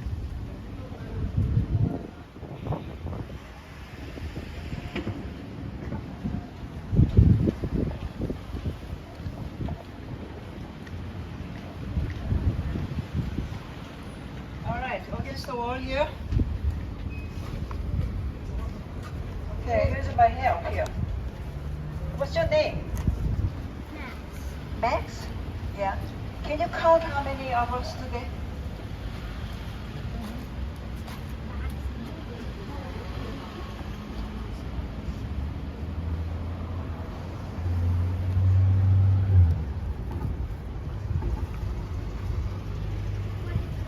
Wow, 23. Wow, very good. We're still here, all 23. Yeah. Now this young man over there taking a video, if you want to see the YouTube, go out and say hello, and then maybe you'll see yourself today. He said you can go and watch it on YouTube. Pretty cool, huh? You can ask him later if you want to. So anyways, now we're going up to the market. It is on a Stockton Street.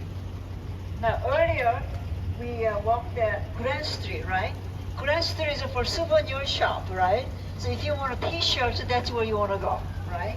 Well, they're very cheap. Or $10 you get a three t-shirts or something. You know why it's so cheap in Chinatown? Like I said, these folks are who immigrated. A lot of them are just immigrated. And when Chinese exclusion law was over in 1968, the flux of just a lot of Chinese came. If you have a lot of money, we call it Hong Kong money, do you think they'll come here? No. That's what I want to point that out. So these folks that you see today, you'll encounter, these Cantonese, mostly they are working class people. So the reason I explain this one, when you go there to the market, sometimes you see something like people are spitting on the floor, and then they elbow to go to front to get a fresh as vegetables they put their hands on. So this is the kind of scene that you will see on a Stockton. So that's not a souvenir shop. It's just where these community people shop over there. I grew up in South Korea, I told you that, and then I came as an immigrant. I was a nurse, and I worked in San Francisco as a nurse, and now I'm happily retired, and this is what I do. Yeah, this is a really wonderful way to come out and learn and teach people, right? Now, 1970s and now, of course, Chinatown changed a lot, right? Yeah. I grew up in the traditional Asian home, meaning that we did not have a refrigerator in our house. And my mother and I have to go to market every single day if you want to have a fresh vegetables and fresh fish. And I learned a lot from my mother how to shop then, right? The fish, the number one lesson. If the fish is dead, she said don't buy. Try to buy the live fish and then ask a butcher to cut the head. So that was a pretty traumatic experience for me. So I used to argue with my mother, why would you buy live fish and kill it? Why don't you just buy dead fish? You have to eat dead one anyway. But he said it's now fresh. They still practice that here. So if it's, the fish is already dead, half price. But if you want a fresh one, you have to go and catch it. Tell them to that one, moving around and live. So that's why you will see. And also, this is the culture because we grew up with no refrigerator. The fresh vegetables, we don't believe anything pre-packaged. Most of the vegetables are open bin. So they still practice that. So that's when these the aggressive shoppers, the mothers come out and elbow things around and get to the front of it, yeah? So if you like to practice that, you're welcome to it, right? And they don't even say, excuse me, just go. Yeah, that's the way they do it, yeah? So you want to go have some fun? Yeah, you can just look, right, today? Yeah, you don't have to buy anything. Okay, let's go. Welcome, Sean, Art, and Sad to Peer. Thanks for coming in, guys. Starting there is a good question. That's okay.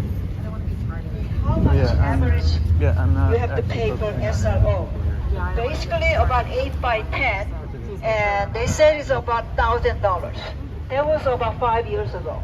So now I don't know. Yeah, and the average people who stay there is about 5 to 8 years, and save money, and then they move away to outskirts. I don't live in Chinatown. I live in outskirts. Yeah, so I have enough money to pay my own now.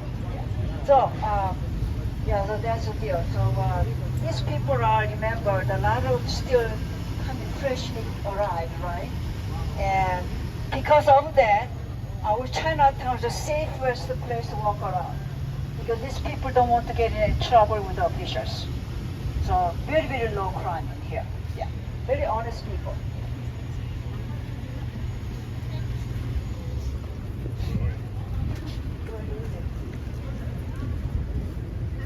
That's a nice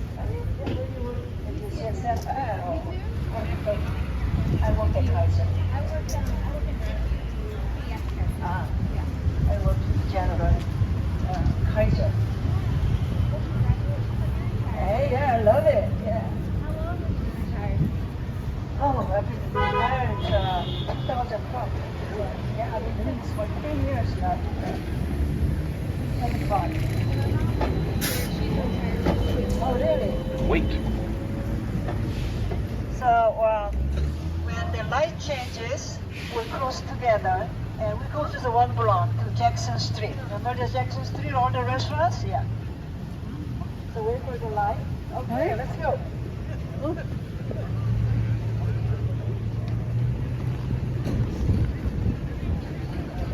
I live in Santa Fe.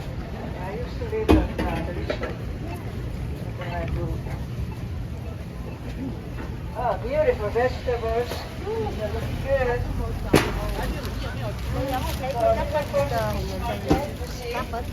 You see the fish tank? So if you want a live fish, then you have to go ask them to cut the fish for you.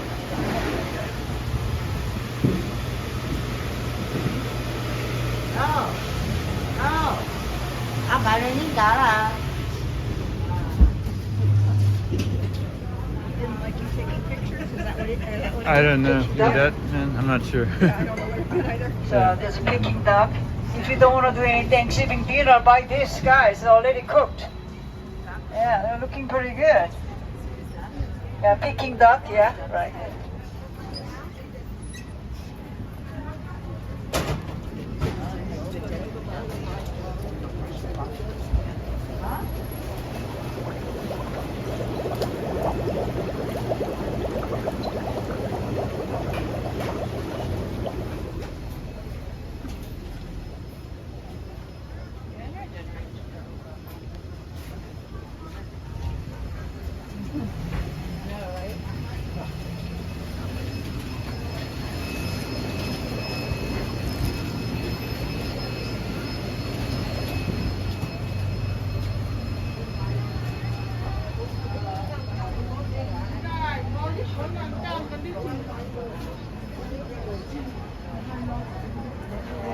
usual. Anybody don't know what dim sum looks like? So right here in the window. And this place I go here to take out. Yeah. So I go in there and then they're inside. And you just tell them there's really popular ones are shrimp dumplings and pork buns and things like that. You can take this one to go and then go to Fulton Square and join the living room, right? Yeah.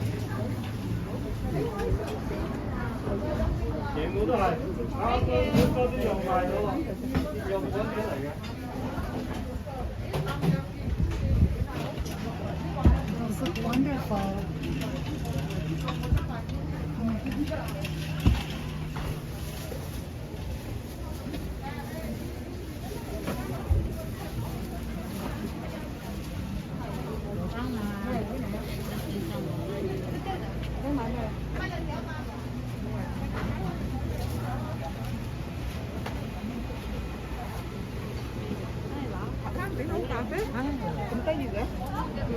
Hi again, Robert Crenshaw. Thanks for joining my live stream today.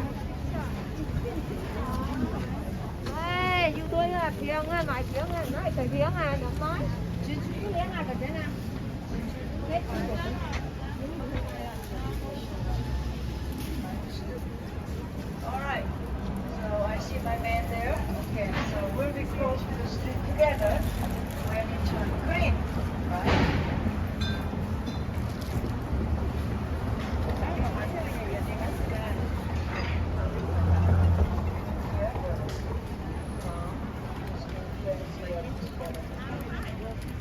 Oh, it's cheaper. Oh yeah, I shop here before I go home. Yeah.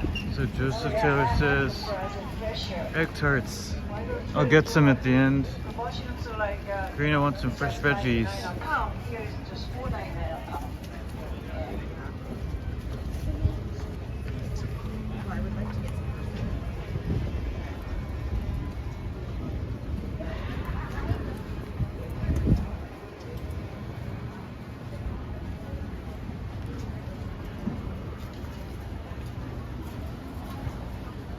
Uh-oh, there's some repairs going on here, so we have to go around, right? Okay.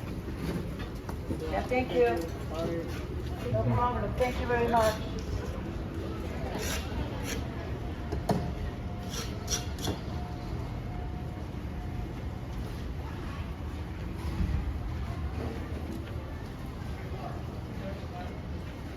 Hey, thank you, Distraction. Okay, Have a good one, my friend. Car here, we're going into the store.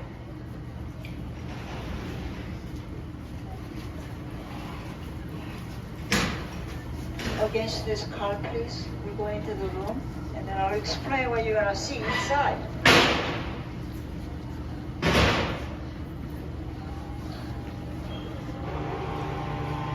Come closer here. Yeah, we're going into the store. Thank you. There, my man is there. Yeah, very good. Now, we stopped earlier at the temple, right? In front of the temple. So this is the same ritual. One in an Asian culture, it's a traditions-driven culture. We come to our ancestors, right? And also, when one dies in one of our families or relatives, we have to provide what they need after lives. For Egyptian kings and queens, when they die, what did they do? They took everything, even live servants and jewelry and all the things they need after lives, right? But in Chinese culture, I'll get back to when I'm done. Okay? When the Chinese culture, the Asian culture, why give them this expensive jewelry and real stuff? What do? We are very practical people. We make a paper products. What you do is when someone dies, you come here. And all these paper products here, sometimes it's ready to go. And anything you think this person needs after life. I like champagne. So it'll be a champagne picture. It's already made for paper. Yeah. I like to play mahjong, the mahjong set. I like a beautiful mansion with a chauffeur and maid. It's there. So my kids have to buy one of these, and what do? You take the gravesite. What do you think they do? Burn it. Just like when we pray, right? So this is how we communicate with our ancestors. So you can go in and buy what you need. You think about, ask your mother, see what she wants in the future when she dies. Yeah. Keep an eye on, yeah? The mansions or maybe, or whatever, cell phone or whatever. So let's come in. You can go ahead and buy some souvenirs if you like.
Let's go find some egg tarts while the rest of the group is in there shopping.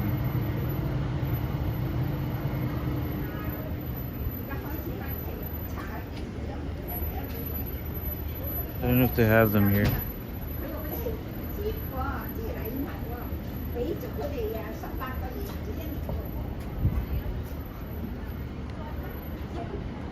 Okay.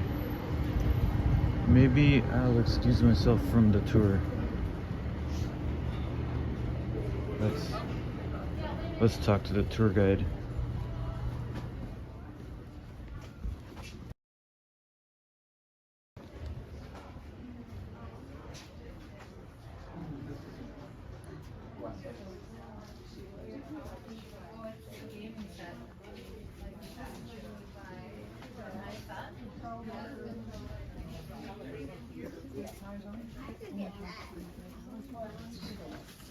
You can buy the shrine, I think it's all. All the most of the stores they have here. So this is a shrine, you can create your own. And you can see the Your name is Hope Kang, right? yeah. Can I find your contact info online and I can email you? Okay, very Okay. good. It's a I'll hope say to bye. hike. Hope to hike. Hope to number 2 hike. I'm a hiker. Oh, Hope to hike. Name? Roy. Okay. You send Roy it to me, Explores okay? on YouTube. Roy Explores. But I'll Okay. look for you. Yeah, Hope send to me the hike. link. Thank you so much. All right. Are you leaving? Well, one person doesn't want to be on the thing, so I'll just. Did you I stay don't wanna- outside? I can, You're but almost done. okay. Maybe I'll stay. I'll wait outside. Thank you. Where can we watch your It's on YouTube. Roy Explores. If you look it up, you'll see it now. Roy Explore? Roy Explores. How One do you word. spell Roy? R-O-Y. R-O-Y. Yeah. Roy Explore. Yeah. Thank you. Good.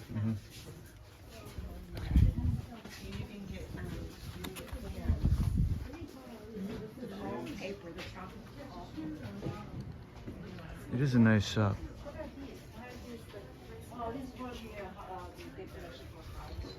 Oh, hi, Lila Sorensen. Lila or Leela?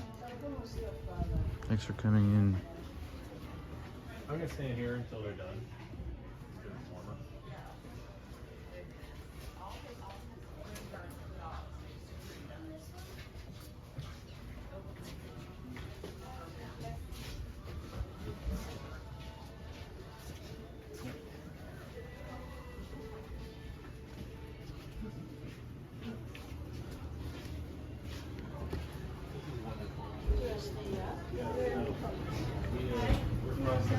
Born and raised in the city, yeah. Yeah. My friend used to own R&G Lounge.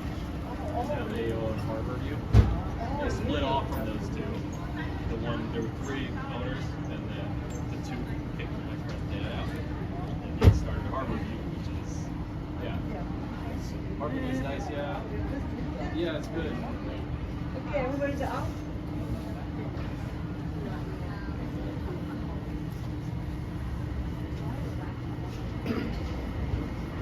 What? So if you take a picture of this alley, this is the narrowest alley you will see. And this is where the opium dance was. Yeah. Now we don't have any opium dance, but this is an old days. Yeah. So this is the alley. So you go in and after an work, and you just buy one. Chill out, exactly. No different than just a little joint, right? So it was allowed. All the workers.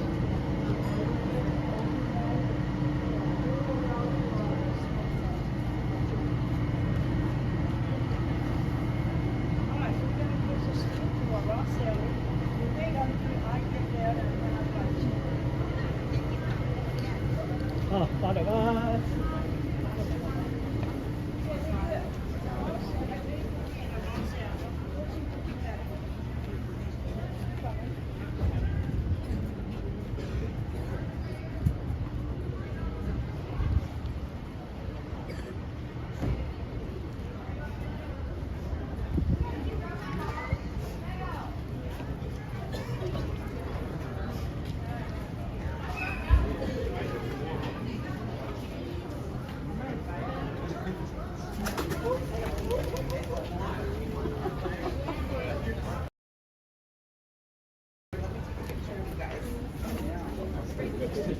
For a max, turn around.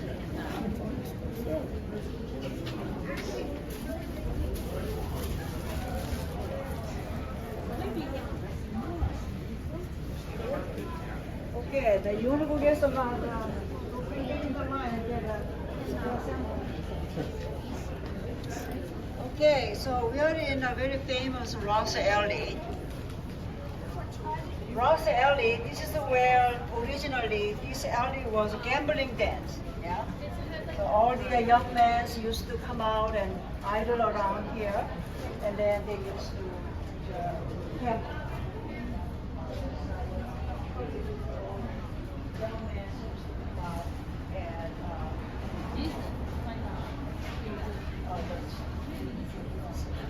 they do their gambling here. And mostly it was bachelors, right? Yeah.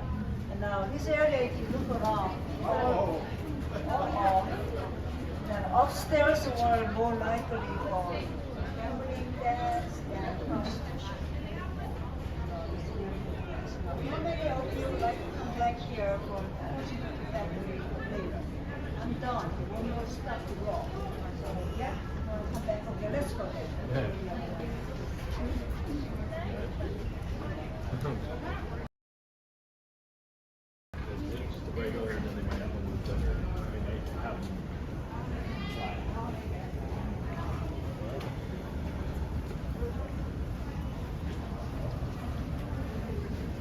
Okay, stand against the wall. I'm gonna finish the tour right here. So people, right?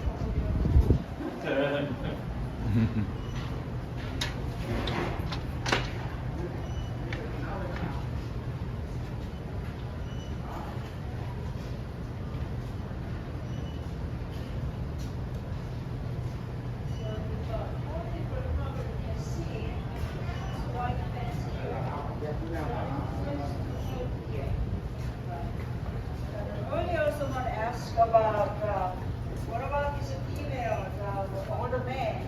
How is a woman got here before the exclusion law was ended? Illegal.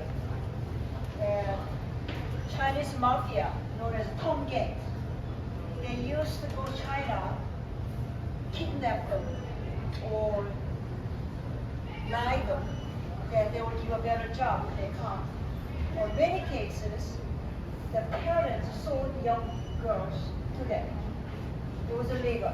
Slave was a legal trading at the time.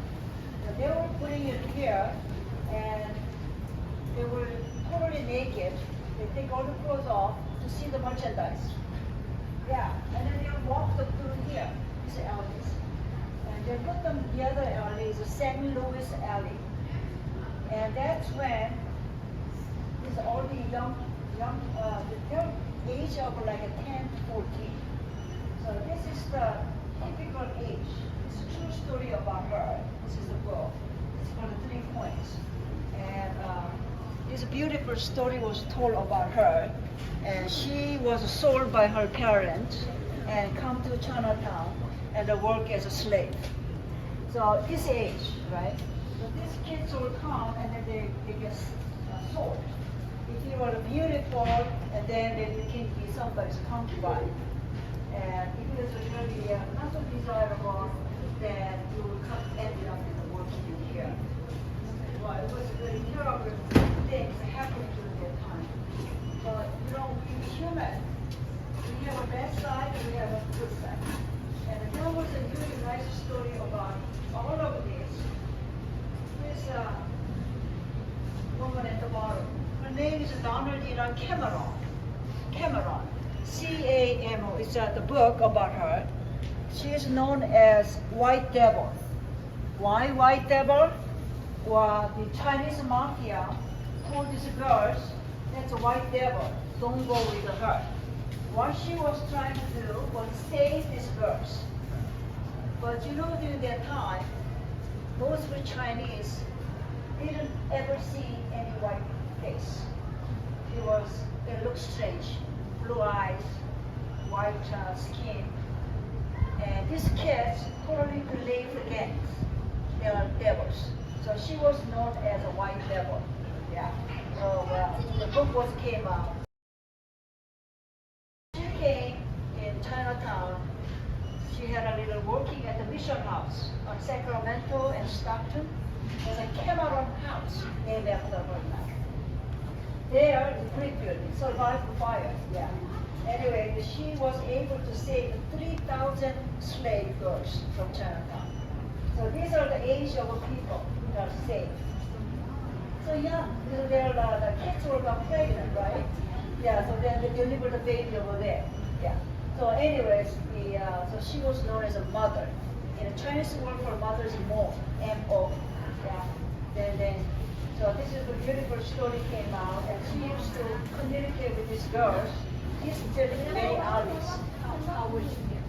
So this is the officials there that disguised as an ordinary citizen, and then they will jump off, and then they catch it at the neck, so then you carry it.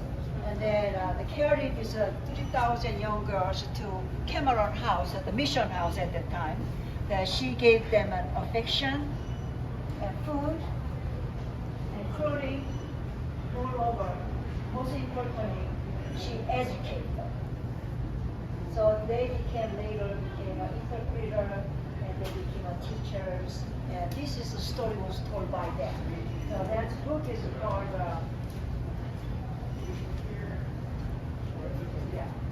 White Devil's Daughters. So it came out a few years ago. There's a beautiful books that you can read about. In this book, it's not a novel, it's a non-fiction, and it tells really a deep history of Chinatown, local plan. So, you have walked 170 years of history with me today. I hope you learned something today, and you smell something, and thank you very much for coming. Happy Thanksgiving as well. And I told you that I have a list of a restaurant. Also, so this envelope is your donation. We're just coming back from our pandemic. We need your help. And this money is not for me, and this is for our office. So please circulate this. In the meantime, if you guys want to take a picture of this restaurant, and on the corner, if you don't mind, go to TripAdvisor, please review this tour. What do you thought about it? And those of you who would like to talk to me some more, I'm all yours. I'm standing right here. And if you like to eat something, I think you follow my favorite ones as well.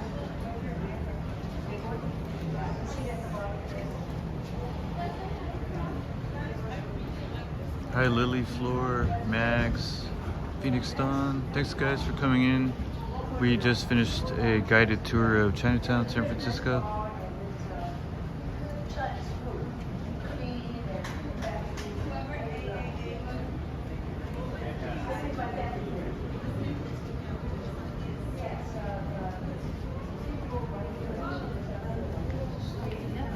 We are currently in Ross Alley.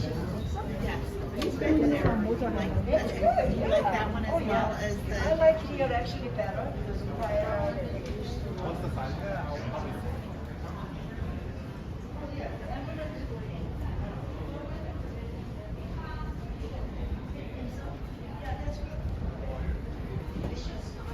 And this is the Golden Gate Fortune Cookie Company where fortune cookies are made.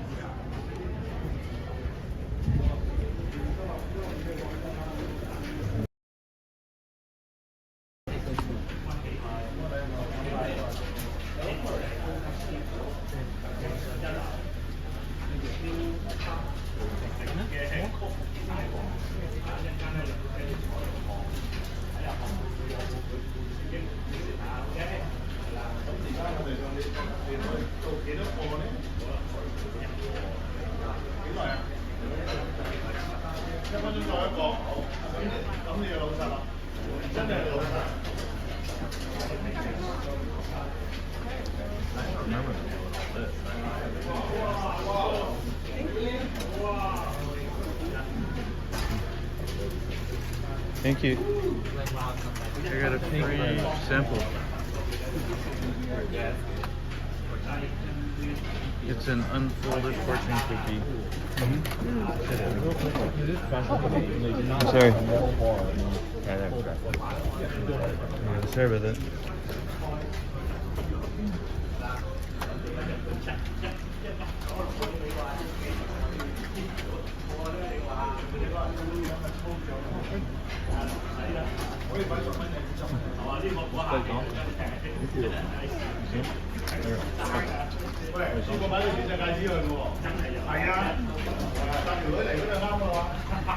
Hey Eddie, thanks for coming. Thank you for coming in, Eddie. Joseph, no egg tarts here, but we'll find some.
It's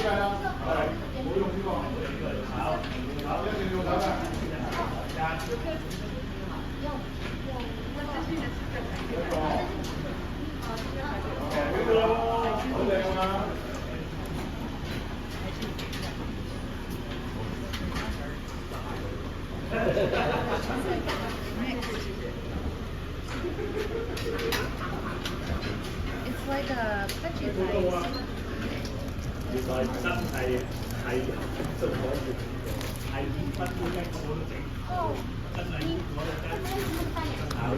All right, Sad Superior, thanks for coming in. Take care, Sad. He's a Thank Hong you. Kong movie star.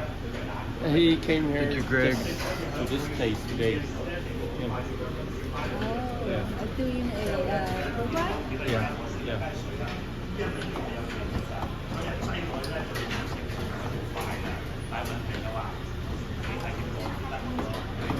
May I ask Oh yeah. which one is the famous one?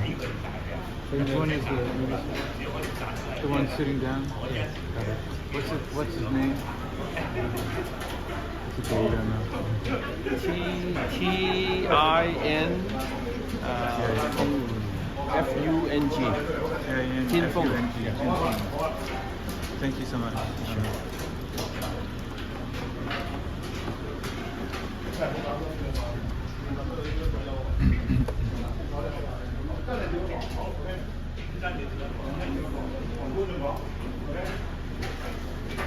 Maybe I'll take some with me for the road.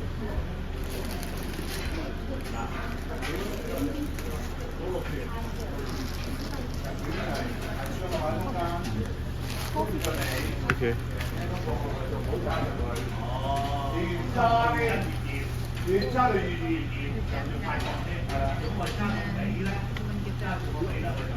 Are you okay with 100? I got it. Yep, I'm getting it. See, what did you think you can make some? Thank you. Okay.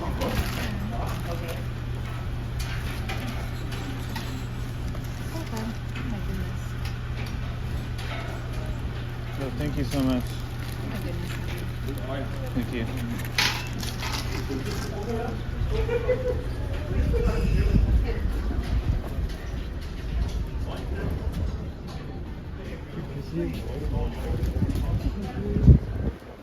I got the hookup, you guys. Okay.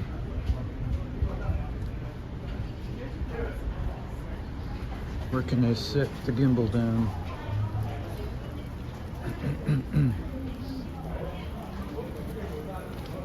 Oh, here's a bench.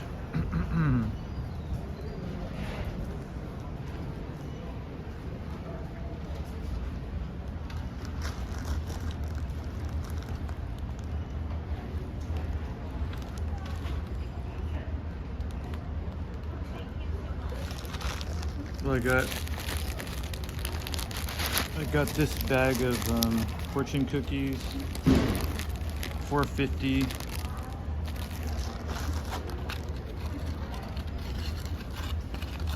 And she gave me these 3 big ones for free.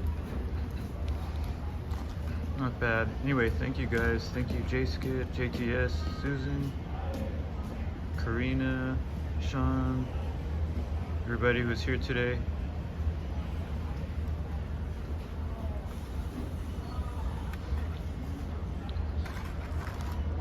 Thank you, Joseph, if you're still here. Okay, I'll tell you what, I will continue and go and pick up some egg tarts in case Joseph Taylor's still here.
So JTS, these are unfolded fortune cookies with no fortune inside, just the cookies.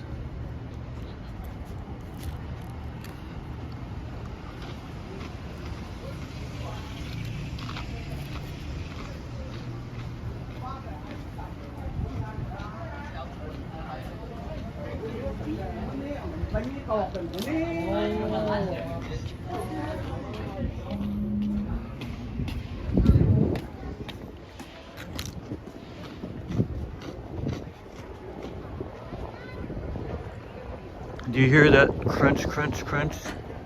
That is me enjoying my free fortune cookies.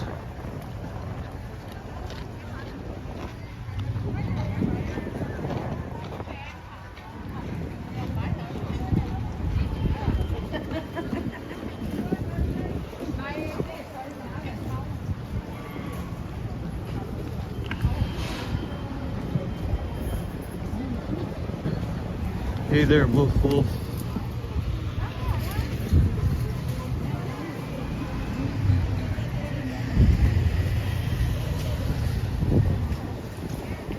Oh, here we are.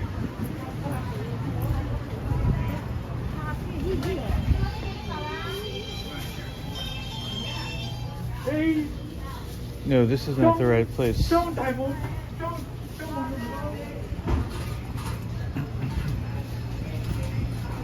Let's keep going.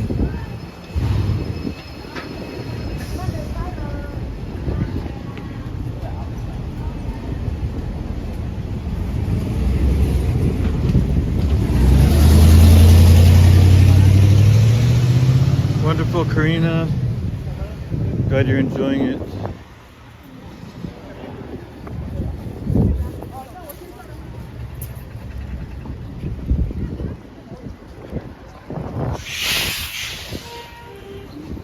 There's a bakery around here somewhere. Hope we didn't pass it.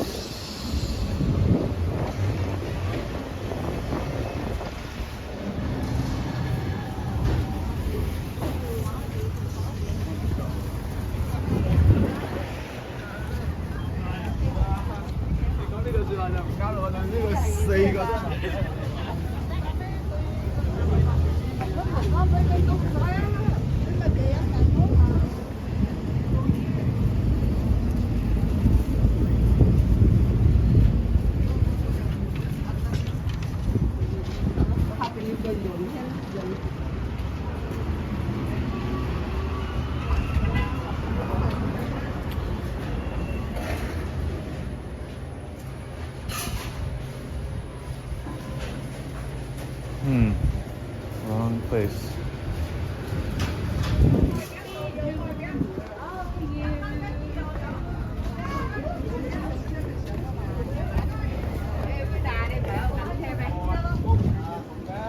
Still searching for those delicious egg tarts.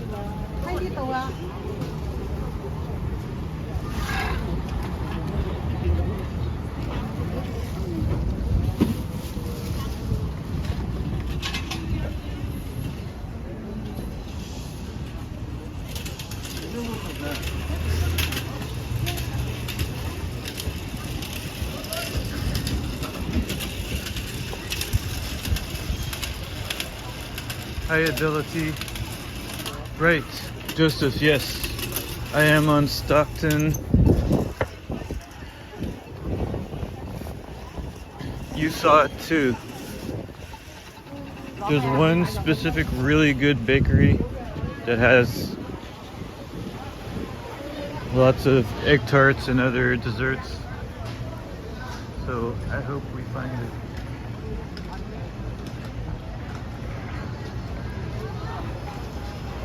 Oh, 1068 Stockton? Oh, okay. That helps.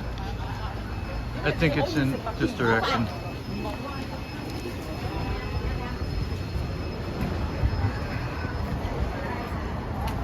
Yeah, next block.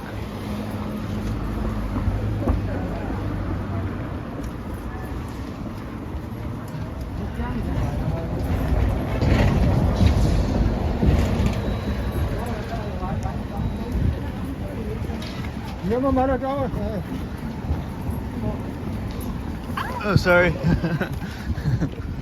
That was close.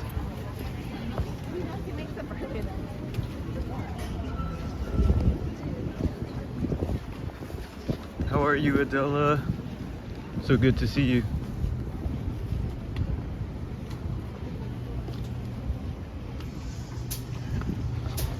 I could also get lunch while I'm down here.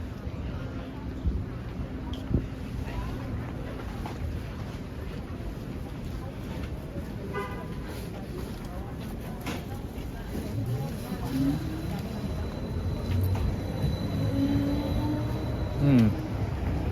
1068, did you say? Okay.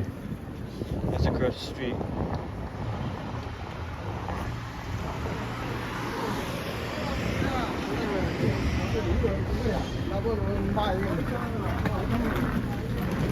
Oh, you know what?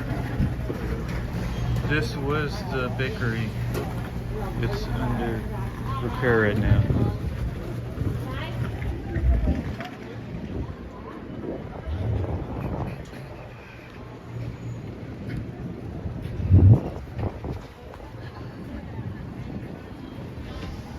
Here it is, Joseph Taylor, thank you. 68. Joseph Taylor, how do you know everything?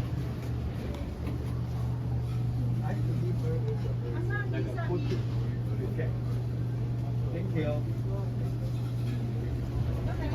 Okay. Mango, yeah, the mango taste, okay? Take care, alright?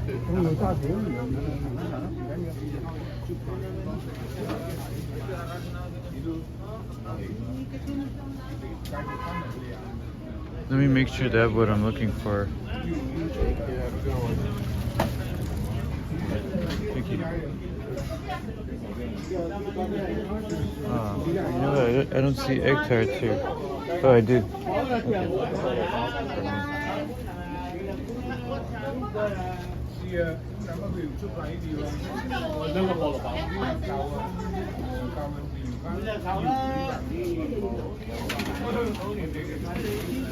Yes, Adela. Sorry, I do walk too fast. So I hope they don't sell out of the egg tarts. There's just a few left.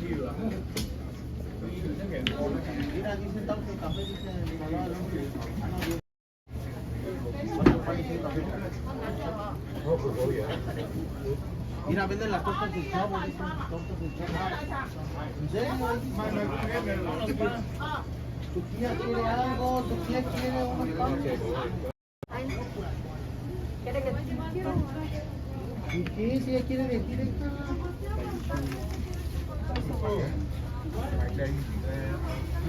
¿Tienes tu variedad?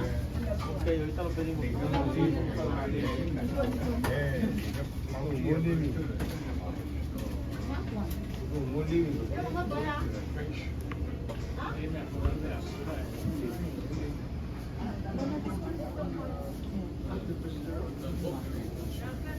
Okay, you know what, guys? I'm gonna get some Jesus egg tarts, but I think I'll say goodbye. Thanks so much for watching this live stream, and I hope you enjoyed this tour of Chinatown, San Francisco. 4個叉燒包。4個叉燒包。啊。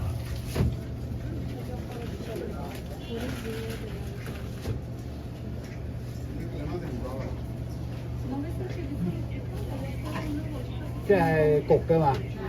啊。 Hey, Sooner JH Travels, thanks for coming in.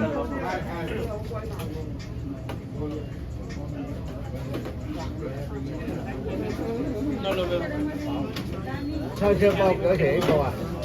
幾錢一個㗎？哦，係呢個豆沙包4個。係，柳婆餅啊4個。唔剪咗出呢啲得啦。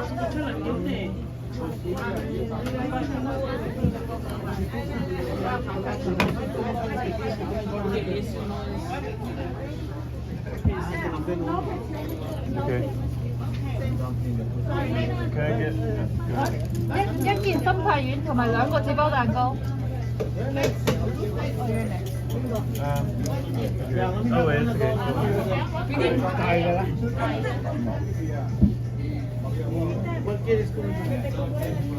I'm not sure who was next anyway.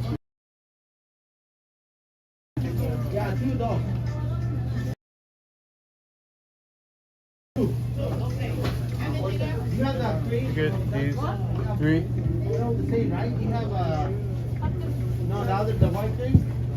Hey,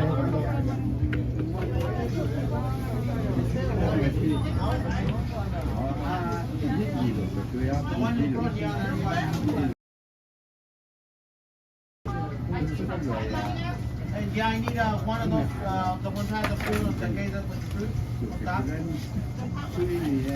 on top. On top. Yeah, the white one with the fruit.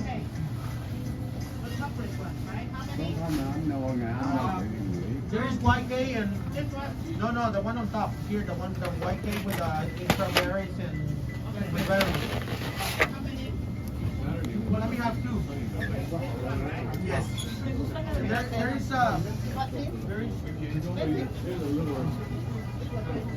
there's like that.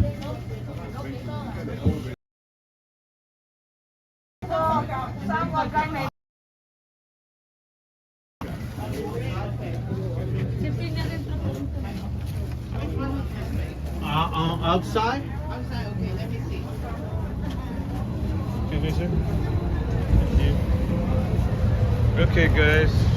I was asked not to film in there, so I had to be kind of sneaky. Here they are. 3 of them. Alright, thank you Adela, Susan, Karina, JTS, Joseph Taylor, and everybody who came in today. Let's see. Maybe I'll finish the tour at the new subway station. Let's find out where that is.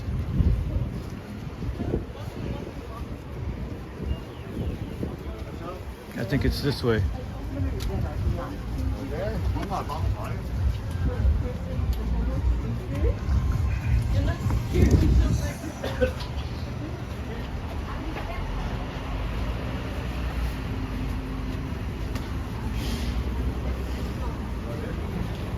Oh, it's so crowded.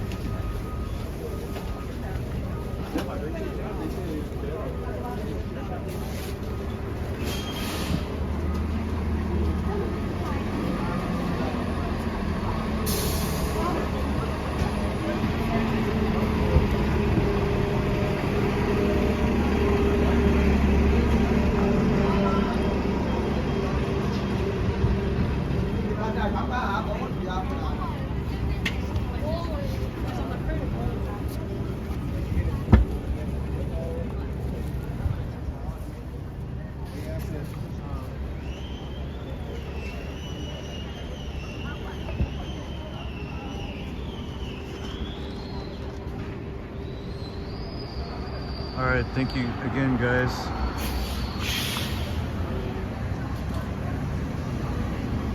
Oh, I guess the new subway stop in Chinatown isn't open today. Weekends only until they do the full opening.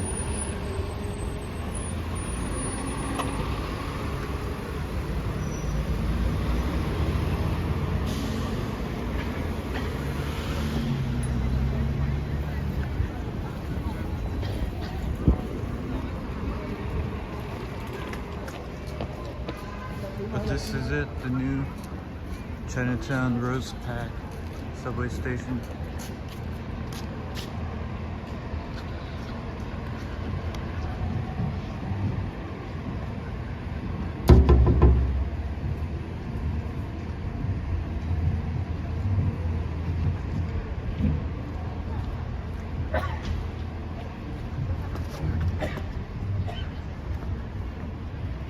And there's a nice plaza up here at the top. I think this will be a good place to stop and have one of my egg tarts. So thanks again, everybody.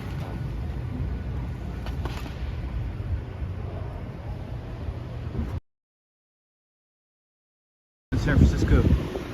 Signing off. Have a good one, my friends.